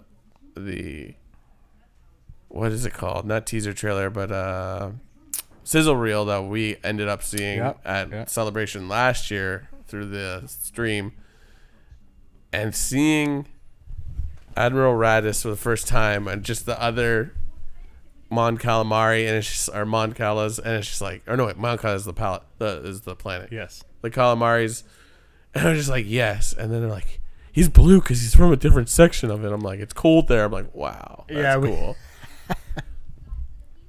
And there's no explanation of that in the movie. It's just, here it is. Well, that's to what we just spoke about before with kind of like these are things that are nice to know, but you don't need to know it in the movie. Exactly. Blue leader. I want a black series figure of him. I want Or that a pop. A pop. I'll take a pop. I want that Bail Organa figure. And this is why she took the movie for the speech. Yeah. So you're going to hear General Syndulla Yep. in a moment. I don't know if you've heard that yet. I've seen it on the internet. There's an internet? There is. It's a system of tubes. I like that profile shot of Radis. They really held true to like the 70s/80s style of New Hope, where like they're like, oh, we have these crazy costumes. They also made me realize that I hate most of the people in the rebellion. Yeah, Like you don't even want to rebel. Who are you? They always question. They're like the X-wing pilot in A New Hope, where there's like, there's no way we'll get that small of a space. Like I used to. It's that guy right there. You know that's him. Yeah, it's like I used to bullseye mop rats back home and. Bail Organa is like, man, she's got a point, but everyone here sucks. We should start our own rebellion. Remember when we first saw this or parts of this in clips, and you thought like Bail was like, screw this girl. Yeah. Yeah, we have a podcast called What's Bail Thinking? What's Bail Thinking? Dude, there's General Syndulla is paged. Right there. Yeah. Yeah. We all do.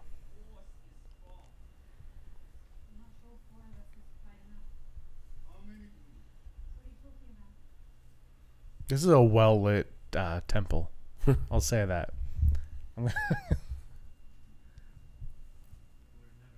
Pow. Pow's awesome. I've been pushing Funko for a Pow Pop. By the way, I didn't get the Funko lottery for Celebration. Oh, yeah. So I immediately signed up for the Lego one. I'm not really even a Lego guy, but I signed up for it. Yeah. Didn't get that one either. It's a lot of disappointment this year. There's gonna be a lot of tears in Orlando. We're not gonna get into any panels. That should be our new system. Tears in Orlando. Our show. Yeah. All the things we won't get into. Well, I'm sure we'll see stuff. There's so much going on that you can't not, right? Yeah, yeah. Now this is his speech. Everyone gets a moment, which is something you don't get in movies nowadays.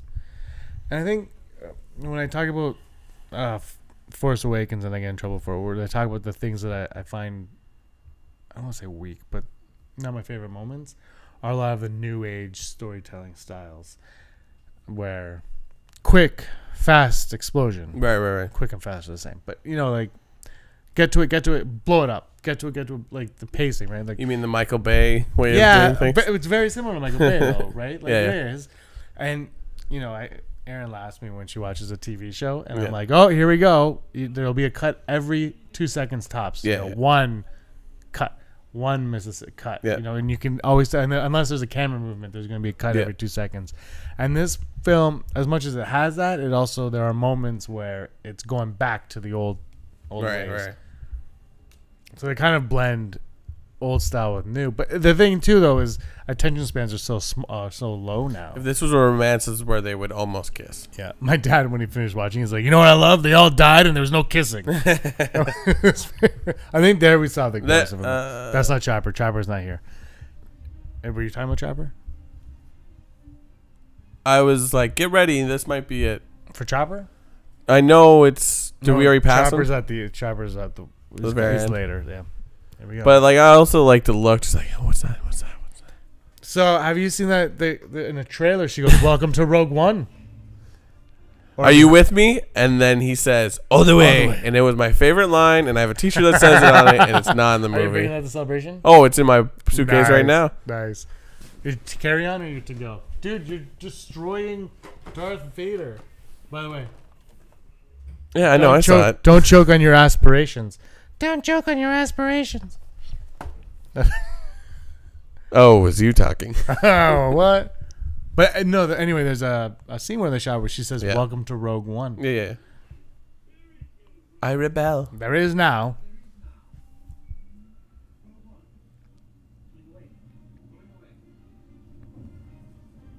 Yeah, hold on tight. This is the quad shuttle. And then this guy has no idea what he's... What? I didn't authorize this. I should have scanned them. Then they would be stuck here on Yavin 4. It's very green. Yeah. I love this scene. Can we just watch this? I'm holding this like a... I don't know why.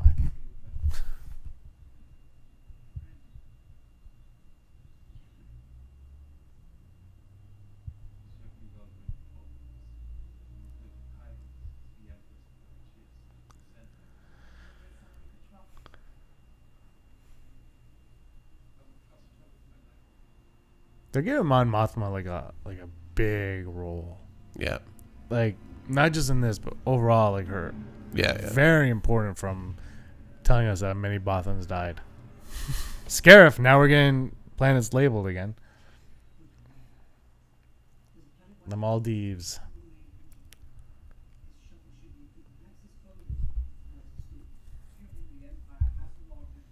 That's CG. That just looks great.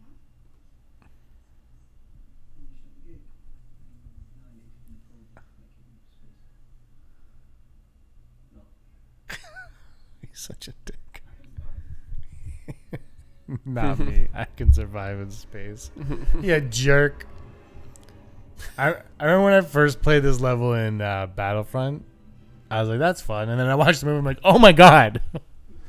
Yeah, I still haven't played the space part of Scarif. It's so you have to. Yeah, you do what they do. Well, so you have a U-wing, so Yeah. and you have to get your U-wing through the gate. Yeah. And everyone's got to protect you, or you've got to shoot down the ships. I'm terrible at it. I die like a minimum of 7 or 8 times in space, and I'm lucky if I get 1 kill.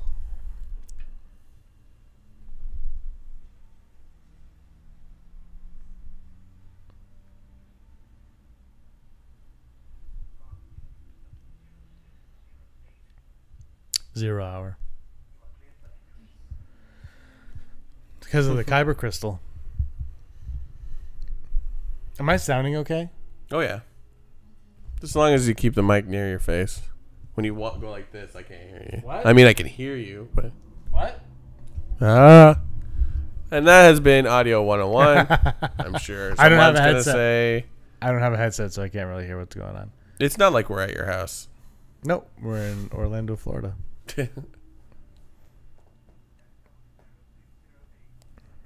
When I first saw this post here Yeah. in Battlefront, I was like, "Is that a Jedi temple?" It's not. It's a satellite. Yeah, it's a It's Citadel tower. it's a communication tower. Yeah. It's nice to see a planet like this. It's all blue skies and Yeah, not sunny. destroyed by the Empire. Yeah. It's a very prequel-esque planet Yeah. in that it's not lived in. It's beautiful. That's the guy from the beginning of the movie, if I'm not mistaken. That's Baze Malbus. Can I just be... Oh, what's his name? From A Phantom Menace. Rio Ori. What's his name? He's my favorite. He's like, that's Coruscant. The whole planet is a city. He just the guy just does all exposition. Yeah, exactly. My brain's fried out. We're in space now. Yeah. This is a spaceship. I also like Captain Panaka. That's a gangsters. I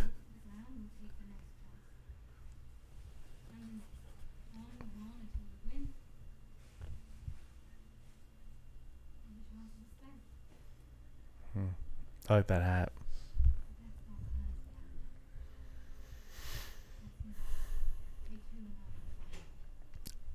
That guy's turning into Ron Perlman.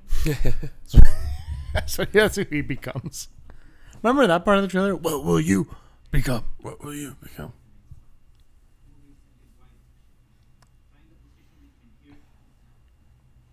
Have you heard when Pow says Carabas? No. Yeah, he says it.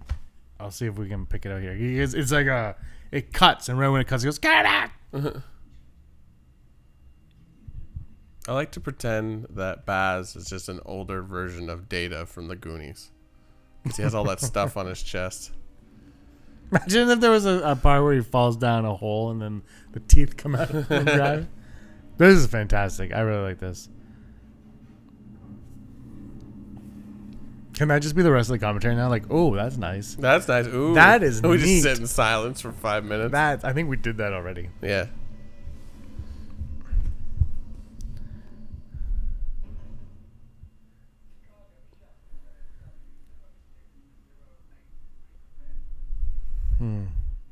Luckily, they're all our size. Does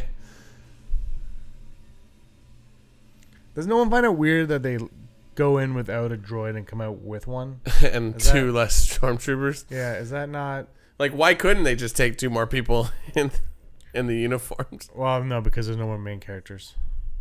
True, but still. No. Damn it. Why are you overthinking it? This is the one shot of the movie I'm not a big fan of.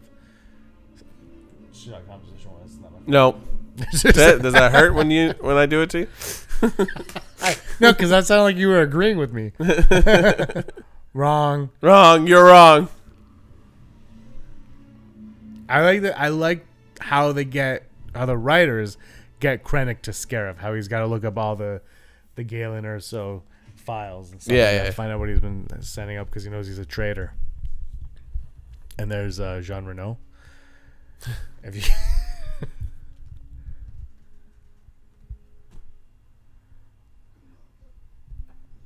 He's got the coolest voice. Yeah.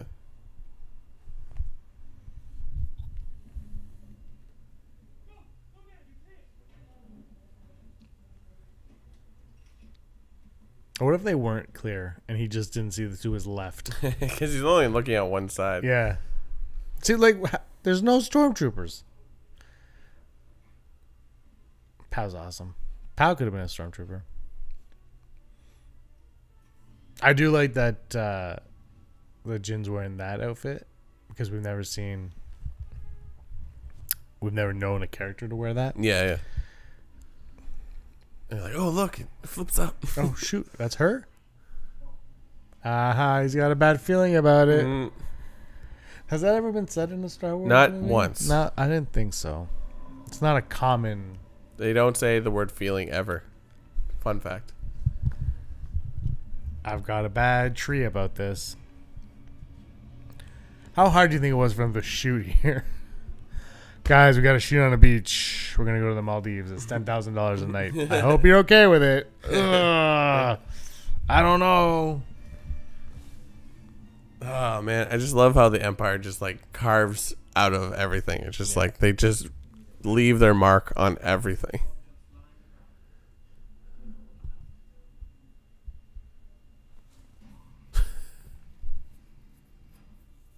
See, this is where I said when she's in Jeddah and she's fighting with her little sticks. Yeah. And she has them here. There's a deleted scene where she uses them. And I feel like, see right there, I think that scene was to foreshadow or to show us that she knew how to use them. So yeah, this exactly. Scene came.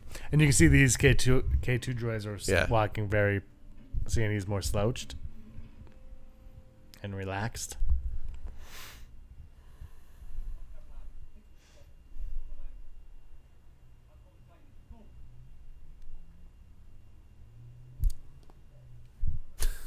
What are you pointing at?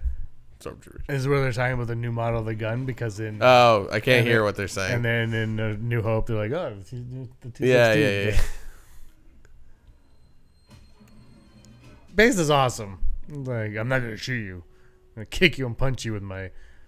Is that a Cuisinart? What is that? It's a spaghetti maker in his back. Pow's awesome.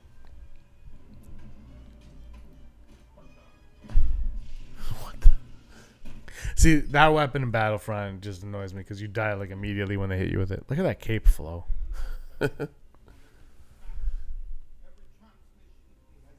Deploy the garrison.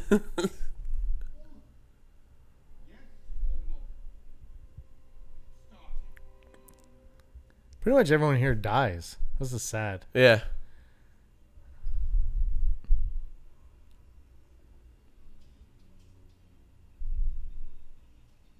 That reminds me of my Lionel toy from when I was a kid from Thundercats. You stuck the sword in his back and his eyes were glowing red. This is exactly in the Battlefront game. This right here. Right.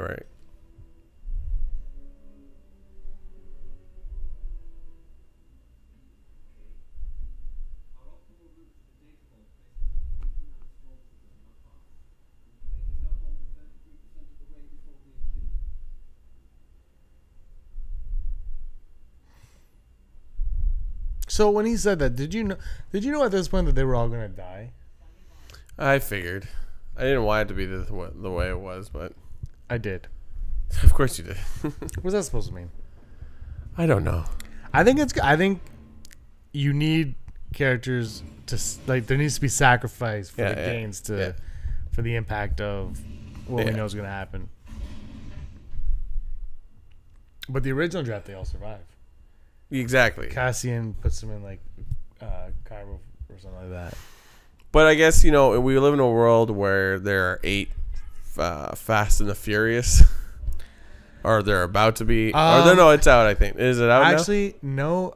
No. It comes out on Good Friday. Actually, there are only 7 Fast and Furious movies. Now they're Fate and the Furious. Oh, Fate and the Furious. But, you know, I mean, I think it's kind of nice to see, like, that. Not nice, but it feels better to watch a story where it's like, yeah, they had to sacrifice themselves, but instead of like these people that drive around in cars and fall out of like helicopters and cars and somehow survive and never die, and let's drive on a sub in the Arctic, we'll totally survive. It's as great as to see these action films. Like, this is just as good. I mean, this movie reminds me quite a lot of Dirty Dozen, where it's like a lot of the people die. Yeah, exactly. Look at the scope. And there's something we never saw in New Hope was Tarkin with his shoes on because yeah, he hated Peter Cushing. He hated them. It is really. I like how all the like upper Imperials are all old people. Well, they've been working for a long time. It's been 19 years since the Empire ruled. Before the dark times, before the Empire. Now they showed that teaser trailer before they started shooting that movie at Star Wars Celebration 2015. Yep. That was the last day they showed that with Gareth Edwards. Last year they didn't do anything. This year, do you think there's a chopper right there to the left? Oh, boom. Do you think that we'll be getting anything Han Solo at Celebration? I want to say yes. Maybe with not the a full beard trailer. guy. So the beard guy. That's Rex. That's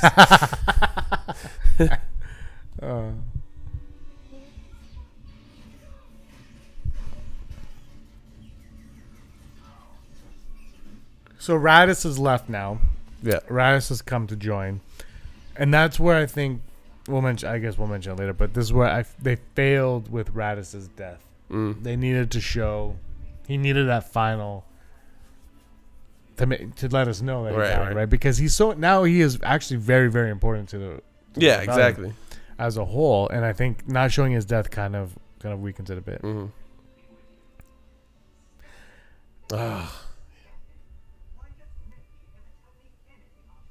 You can't not have them in it. Yeah. One day they won't be.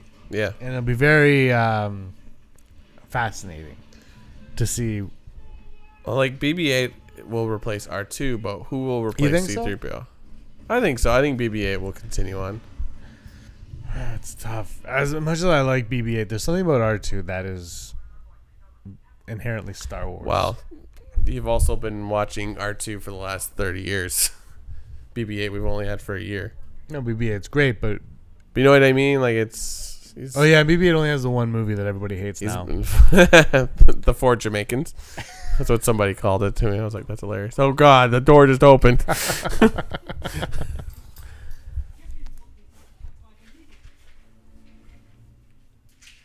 And this is it would have been great if they did a Han Solo callback here. Everything's fine. Yeah. How are you?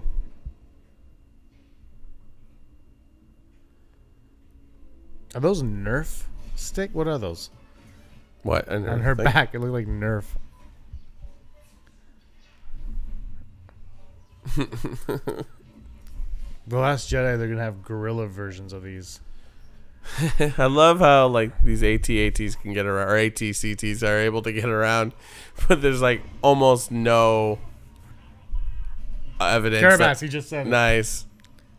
No evidence that like they're pushing down all these. Yeah, I know. I mean, you see it here, but you feel like if they're there already, they like have knocked down most of those palm trees. Well, they're like a horror movie character. They just kind of appear. I love these shots. They're doing a great job with these shots here. There's just something so waited for and it. There's Radis. This is all CG.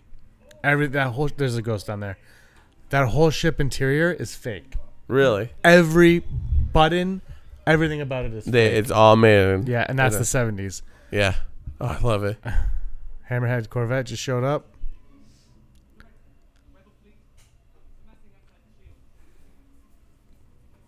They need more garrison. They should deploy it. Yeah. Something. Yeah. Everything there's fake. Wow. Right? I watched the behind the scenes and you can see they did a split and it's just white. The set's white. And they just put everything in post. There's not even like actors in costumes. No, it's actually just a sock puppet. No, the costumes are all there, but oh, okay. the set itself, like the buttons that they're pressing, nothing's there. Nothing's there. No, you're not gonna make it, dude. Pull up. Nope. Sorry. Someone had to go, and it had to be you. This guy survived. Not for long. Oh, what's Pedrin? Pedrin, that's Rogue 5's name. Red 5? Pedrin? Oh, yeah. Pedrin Gao or something? We're trapped. He actually looks like an Imperial. Yeah. But he still does Hurls playing his son in The Last Jedi. Sergio Andor. Why is Cassian Andor talking into a flashlight? Somebody tell me this. Cassian is on the mic. Also, could you open all the trash compactors on the detention level?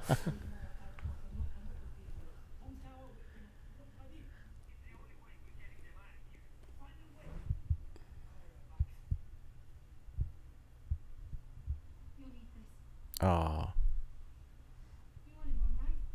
So touching.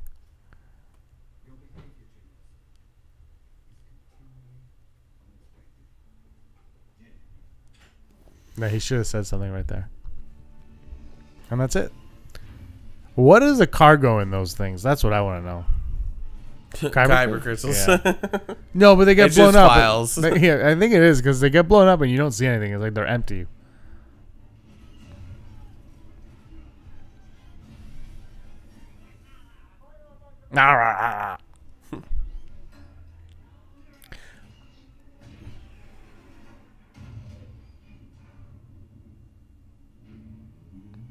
Nice.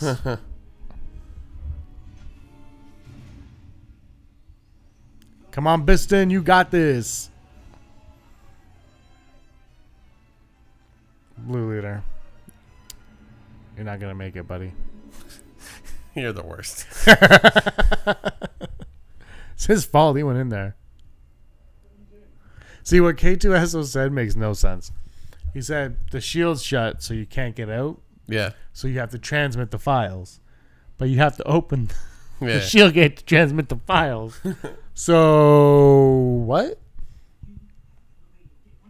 Do you know what he says here at the end when he goes, "Get up!"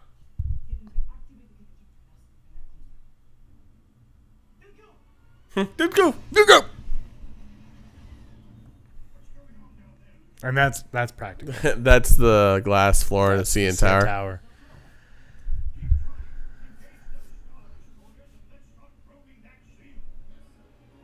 Looks like he's wearing North Face.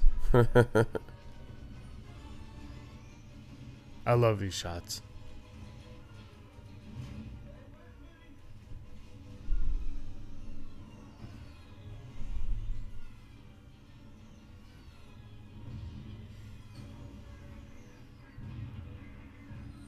As the years go on, those space battles are going to get more and more intense and groovy.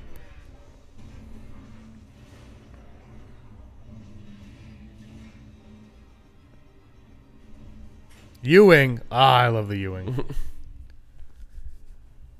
I had Patrick Ewing shoes. Have I ever told you that before?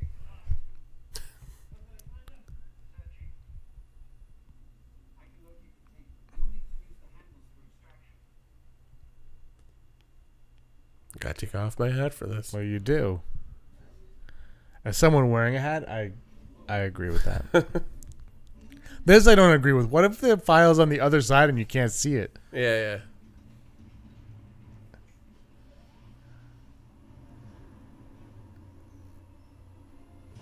Look at each other intently.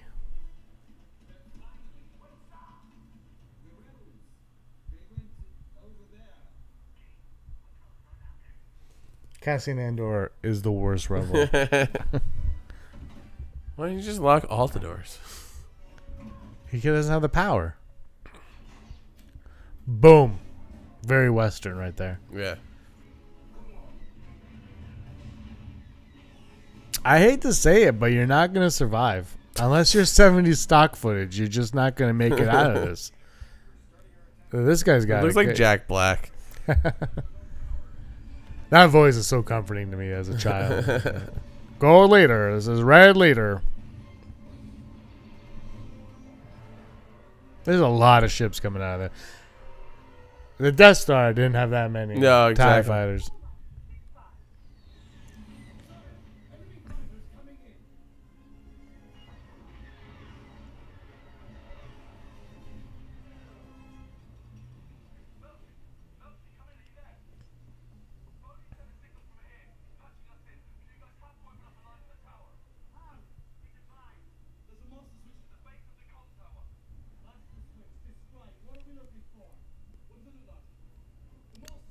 A switch.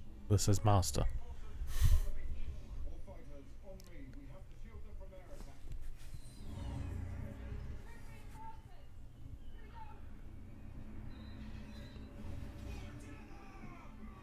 For Jedi. That's okay. Patoop, gotcha.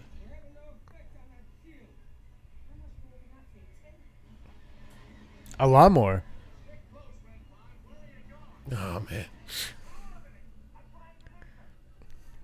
Oh, you're not gonna lose. Come on, man. You know what? Take this one for the team because we really need a better Red 5. Oh. We need a better Red 5 coming forward.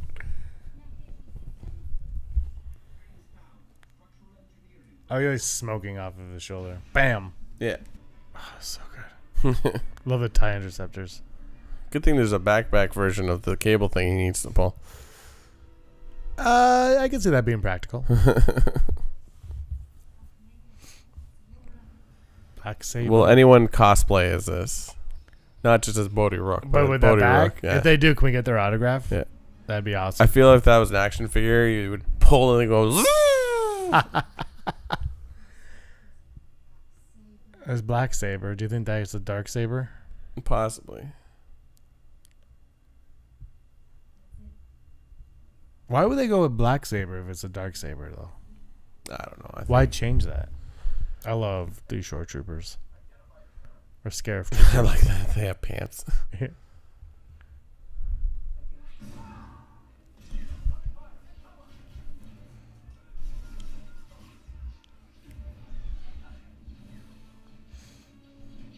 There's more coming.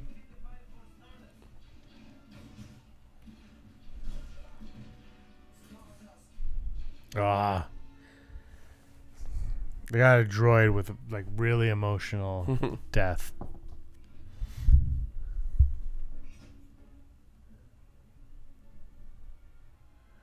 Do it. Thank goodness it's not all the way over. You can't get that. This is the weirdest way to file things ever. Uh-huh. It's the Empire. They don't want you to get it. Why do you even need to file It's like one of those toy machines with the claws, the claw machine. If you're an evil empire, why do you need to... Yeah.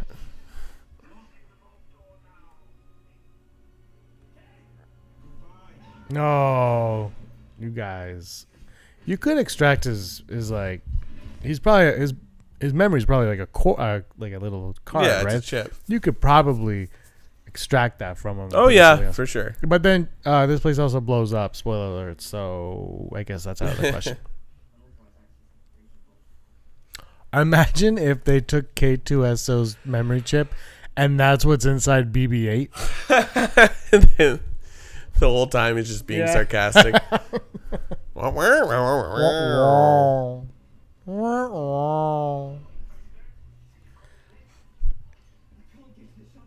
know, my BB-8 little droid thing, it reacts to The Force Awakens. I wonder if it reacts to Rogue One.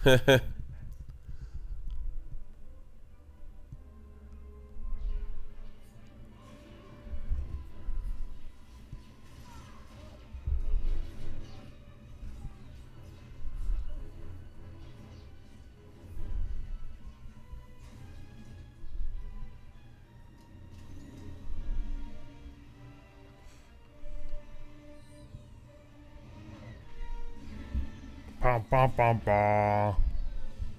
That was a sweet. I love these shots. Why is it they will change the TIE fighters or create new types of TIE fighters, but they don't do anything with the X-Wings? Well, because they're going to find the X-Wings in Rebels. No, I know, but you know what I mean? Like, it's just like they've never... I mean, the X-Wings and Force Awakens are just different colors, if anything. Yeah, well, the X-Wing, I think it's because it's so... people associated with it. Yeah. More. And I mean, the TIE fighters in Force Awakens still look like TIE fighters. Yeah. They're just a little bit of different color, but this is like Kylo Ren's shuttle, actually. Yeah. How much would it suck to be these guys on this day? It's 111 degrees out. You're gonna go in this black plastic costume and yep, shoot people and run.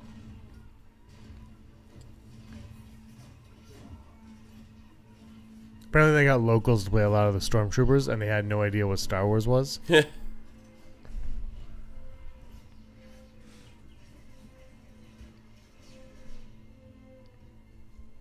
I hope she makes this jump. Otherwise the movie's you know. Why are they always windy silos? Moisture farmers are also wind farmers.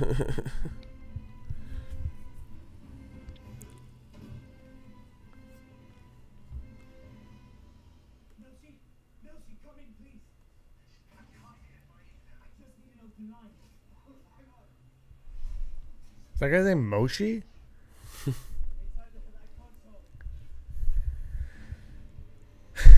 It's the giant lever.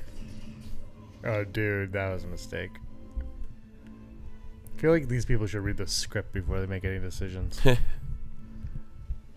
It's on a panel out in the middle of a patch of sand.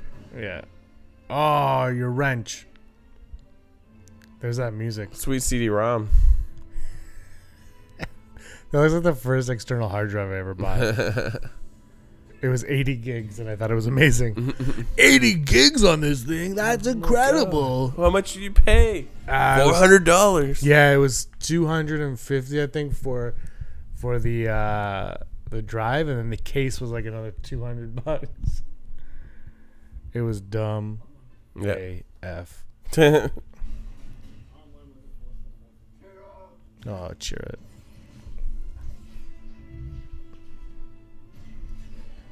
I think once K2SO goes, you know everyone's going. Yeah, exactly.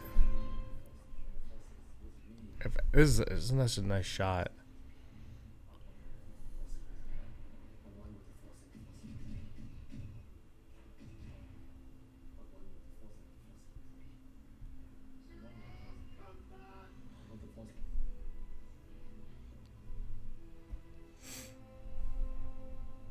What's on his arm?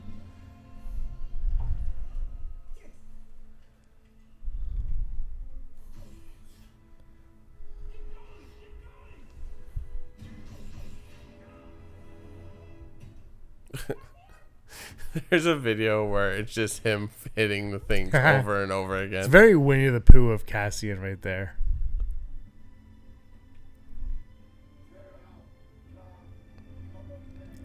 You kind of just killed your buddy, dude. So everyone other than K2SO blows up in this movie. Yeah.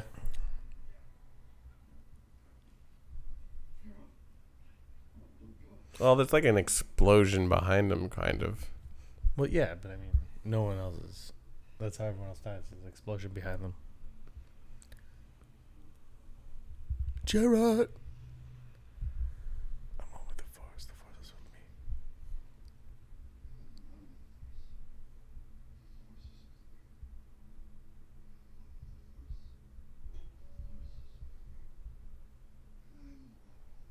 became a believer.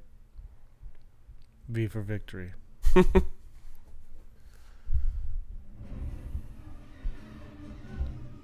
Is that the 10-4? Did it just? It totally just blew up. I want to know what's with this weird white calamari. I think I had that for dinner last night. He's an albino. It's a whitefish.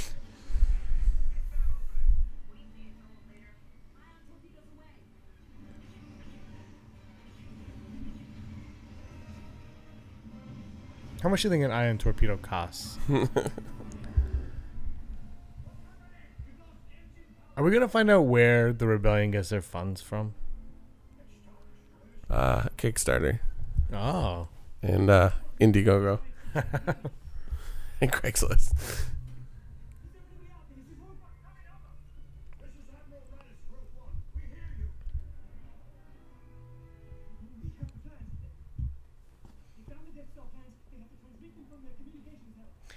Here we go. Are you ready? Yeah. That one episode of Rebels is about to pay off.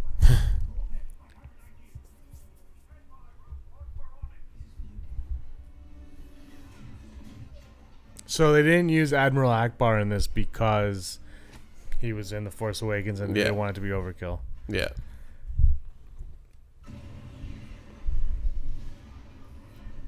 It would have been cool if he was in the background as like General Akbar. Or just he like calls in on like a... Yeah. He's like, "Are you okay? Admiral Riders, this is Admiral Akbar. Are you dead? You are dead." And we all are like, "Oh, he died." Okay, Akbar told us. You're not going to make it, then I'll see you in hell. Have you seen the... probably should talk about it in the podcast, but have you seen the bad lip reading of Force Awakens? I have not watched it. Oh my god! For copyright, and then they put it back. Yeah, I was wondering about that because I was like, "Where did it go?" It was a mistake. They put it back up. Yep. Here we go. See you, base. Right in the... That's a good shot. But these bombs are something else, I tell you. Okay, bye. So did he die?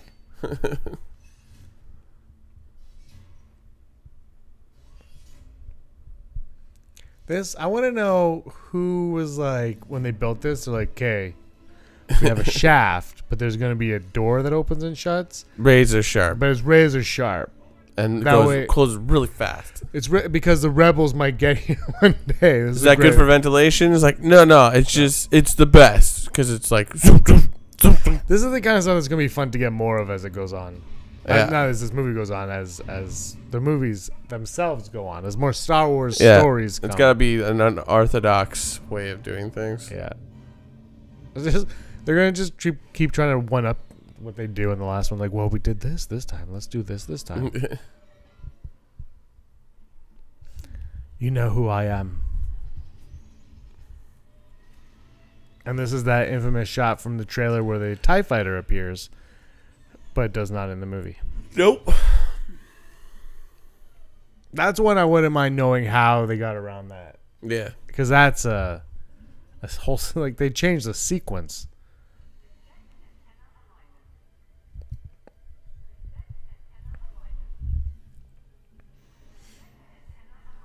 I wouldn't mind if the Last Jedi trailer we see is all footage that's not in the movie. Yeah, they should just make a trailer. Like, be like, hey, we made this. It's just a trailer, and this has nothing to do with the movie. This is what it's going to look like, sort of.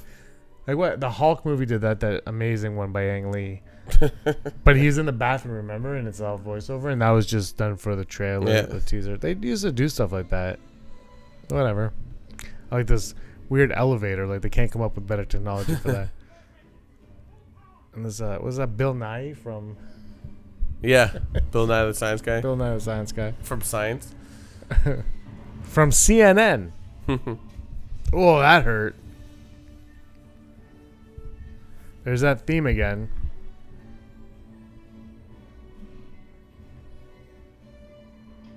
Oh, yeah. Oh.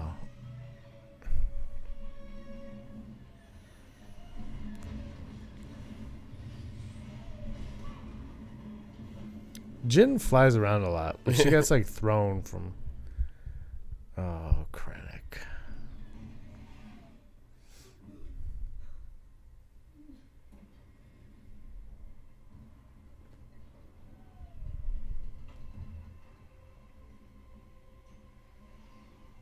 Hi. Who are you? No, that's why I asked. It's John Cena. Ba, ba, ba, ba. What's with the gun? I don't know about that one. It's got like a second barrel or some kind of sight on the side. I think I played with that at a friend's birthday party once. It was a Dollarama special.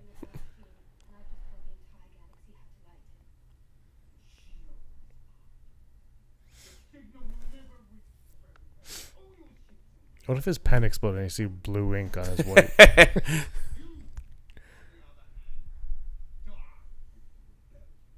Someone shoot him. Oh, he got shot. So originally Vader was going to kill him. He was going to come up from this and Vader was going to kill him.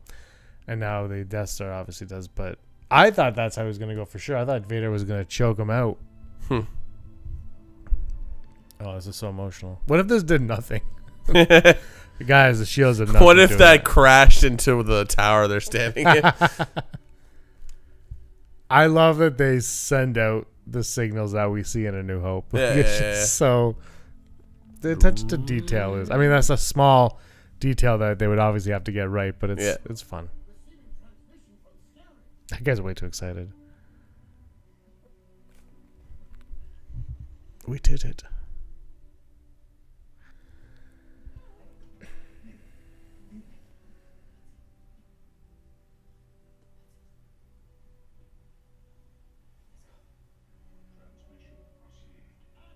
That's so classy.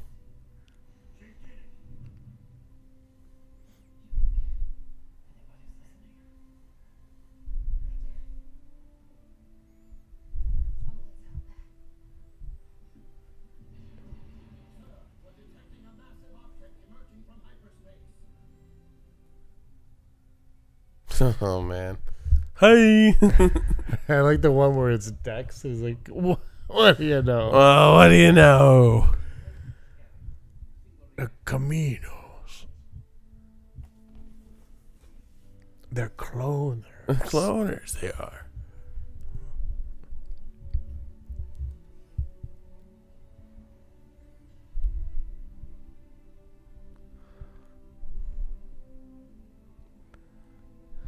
I like how you can see his eyes even when it's dark. It's because he's the light of her life. Oh. I love that it's staring right at him. Hi. Now, is that Cushing's voice or the actor that played him in this movie's voice? Oh, that's him. That's actually Cushing. Is it? Isn't that the last line? Is this the last thing he says? Yeah. Yeah. Oh, really? That's Cushing? Yeah, okay. I think, and that's the last time we see. Yeah. I was wondering if because it's a great delivery. Kaboom! Gotcha. You may fire when ready. May the force be with you, Rogue One. You're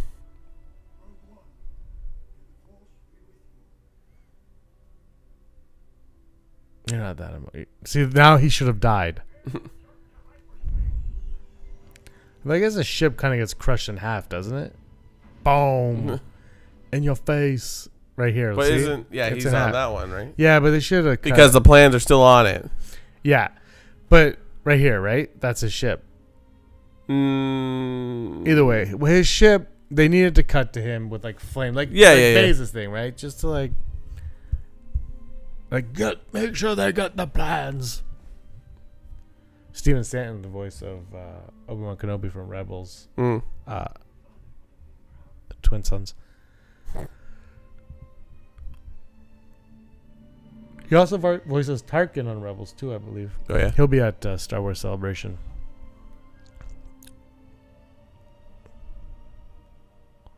Prepare a boarding party.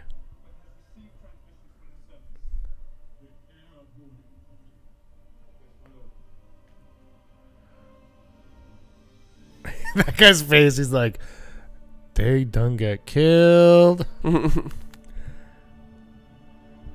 Your dad did this, Jen.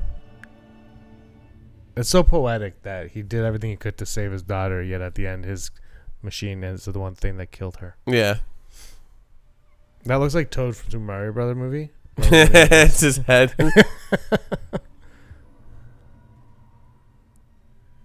Oh. There's your boarding party. Or they should have cut to Admiral Radish just getting sliced in half by Vader. So I believe it was the editor came up with this scene. When they were editing this movie, they had a cut, and the editor said, "Why don't we do a scene where Vader's walking down just chopping?" Yeah. And I think this is one of the most iconic scenes now. It's like what we've been waiting for 40 years. Yeah, when you read Lords of the Sith and Yeah. you play Battlefront and you get this Vader, Yeah. and we have not seen this Vader, and this is like what we would see in the Clone Wars show. Yeah. Well, to the extreme. Yeah. But he picks a guy up with the Force and then slices him in half on the ceiling. It's like Force Unleashed. And then he slices him. He's just like, I'm gonna slice you, bitch.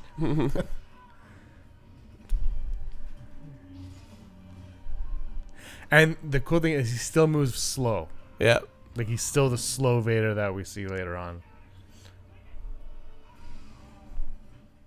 And this is Gareth Edwards going to pull the latch. This guy right here, the director. Boom. It's funny, the cinematographer of this movie was talking. He's like, he lit Zero Dark 30 and all these things. Yeah. And he's like, I got to light the doorway that Darth Vader walks out of. New Hope. Prepare another boarding party. I like how he's just standing out in space. Yeah. Well, he's Vader.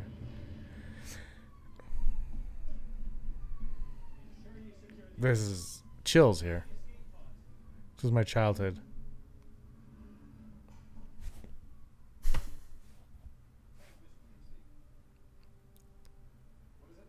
Is that Captain Antilles? I think that looks fine too.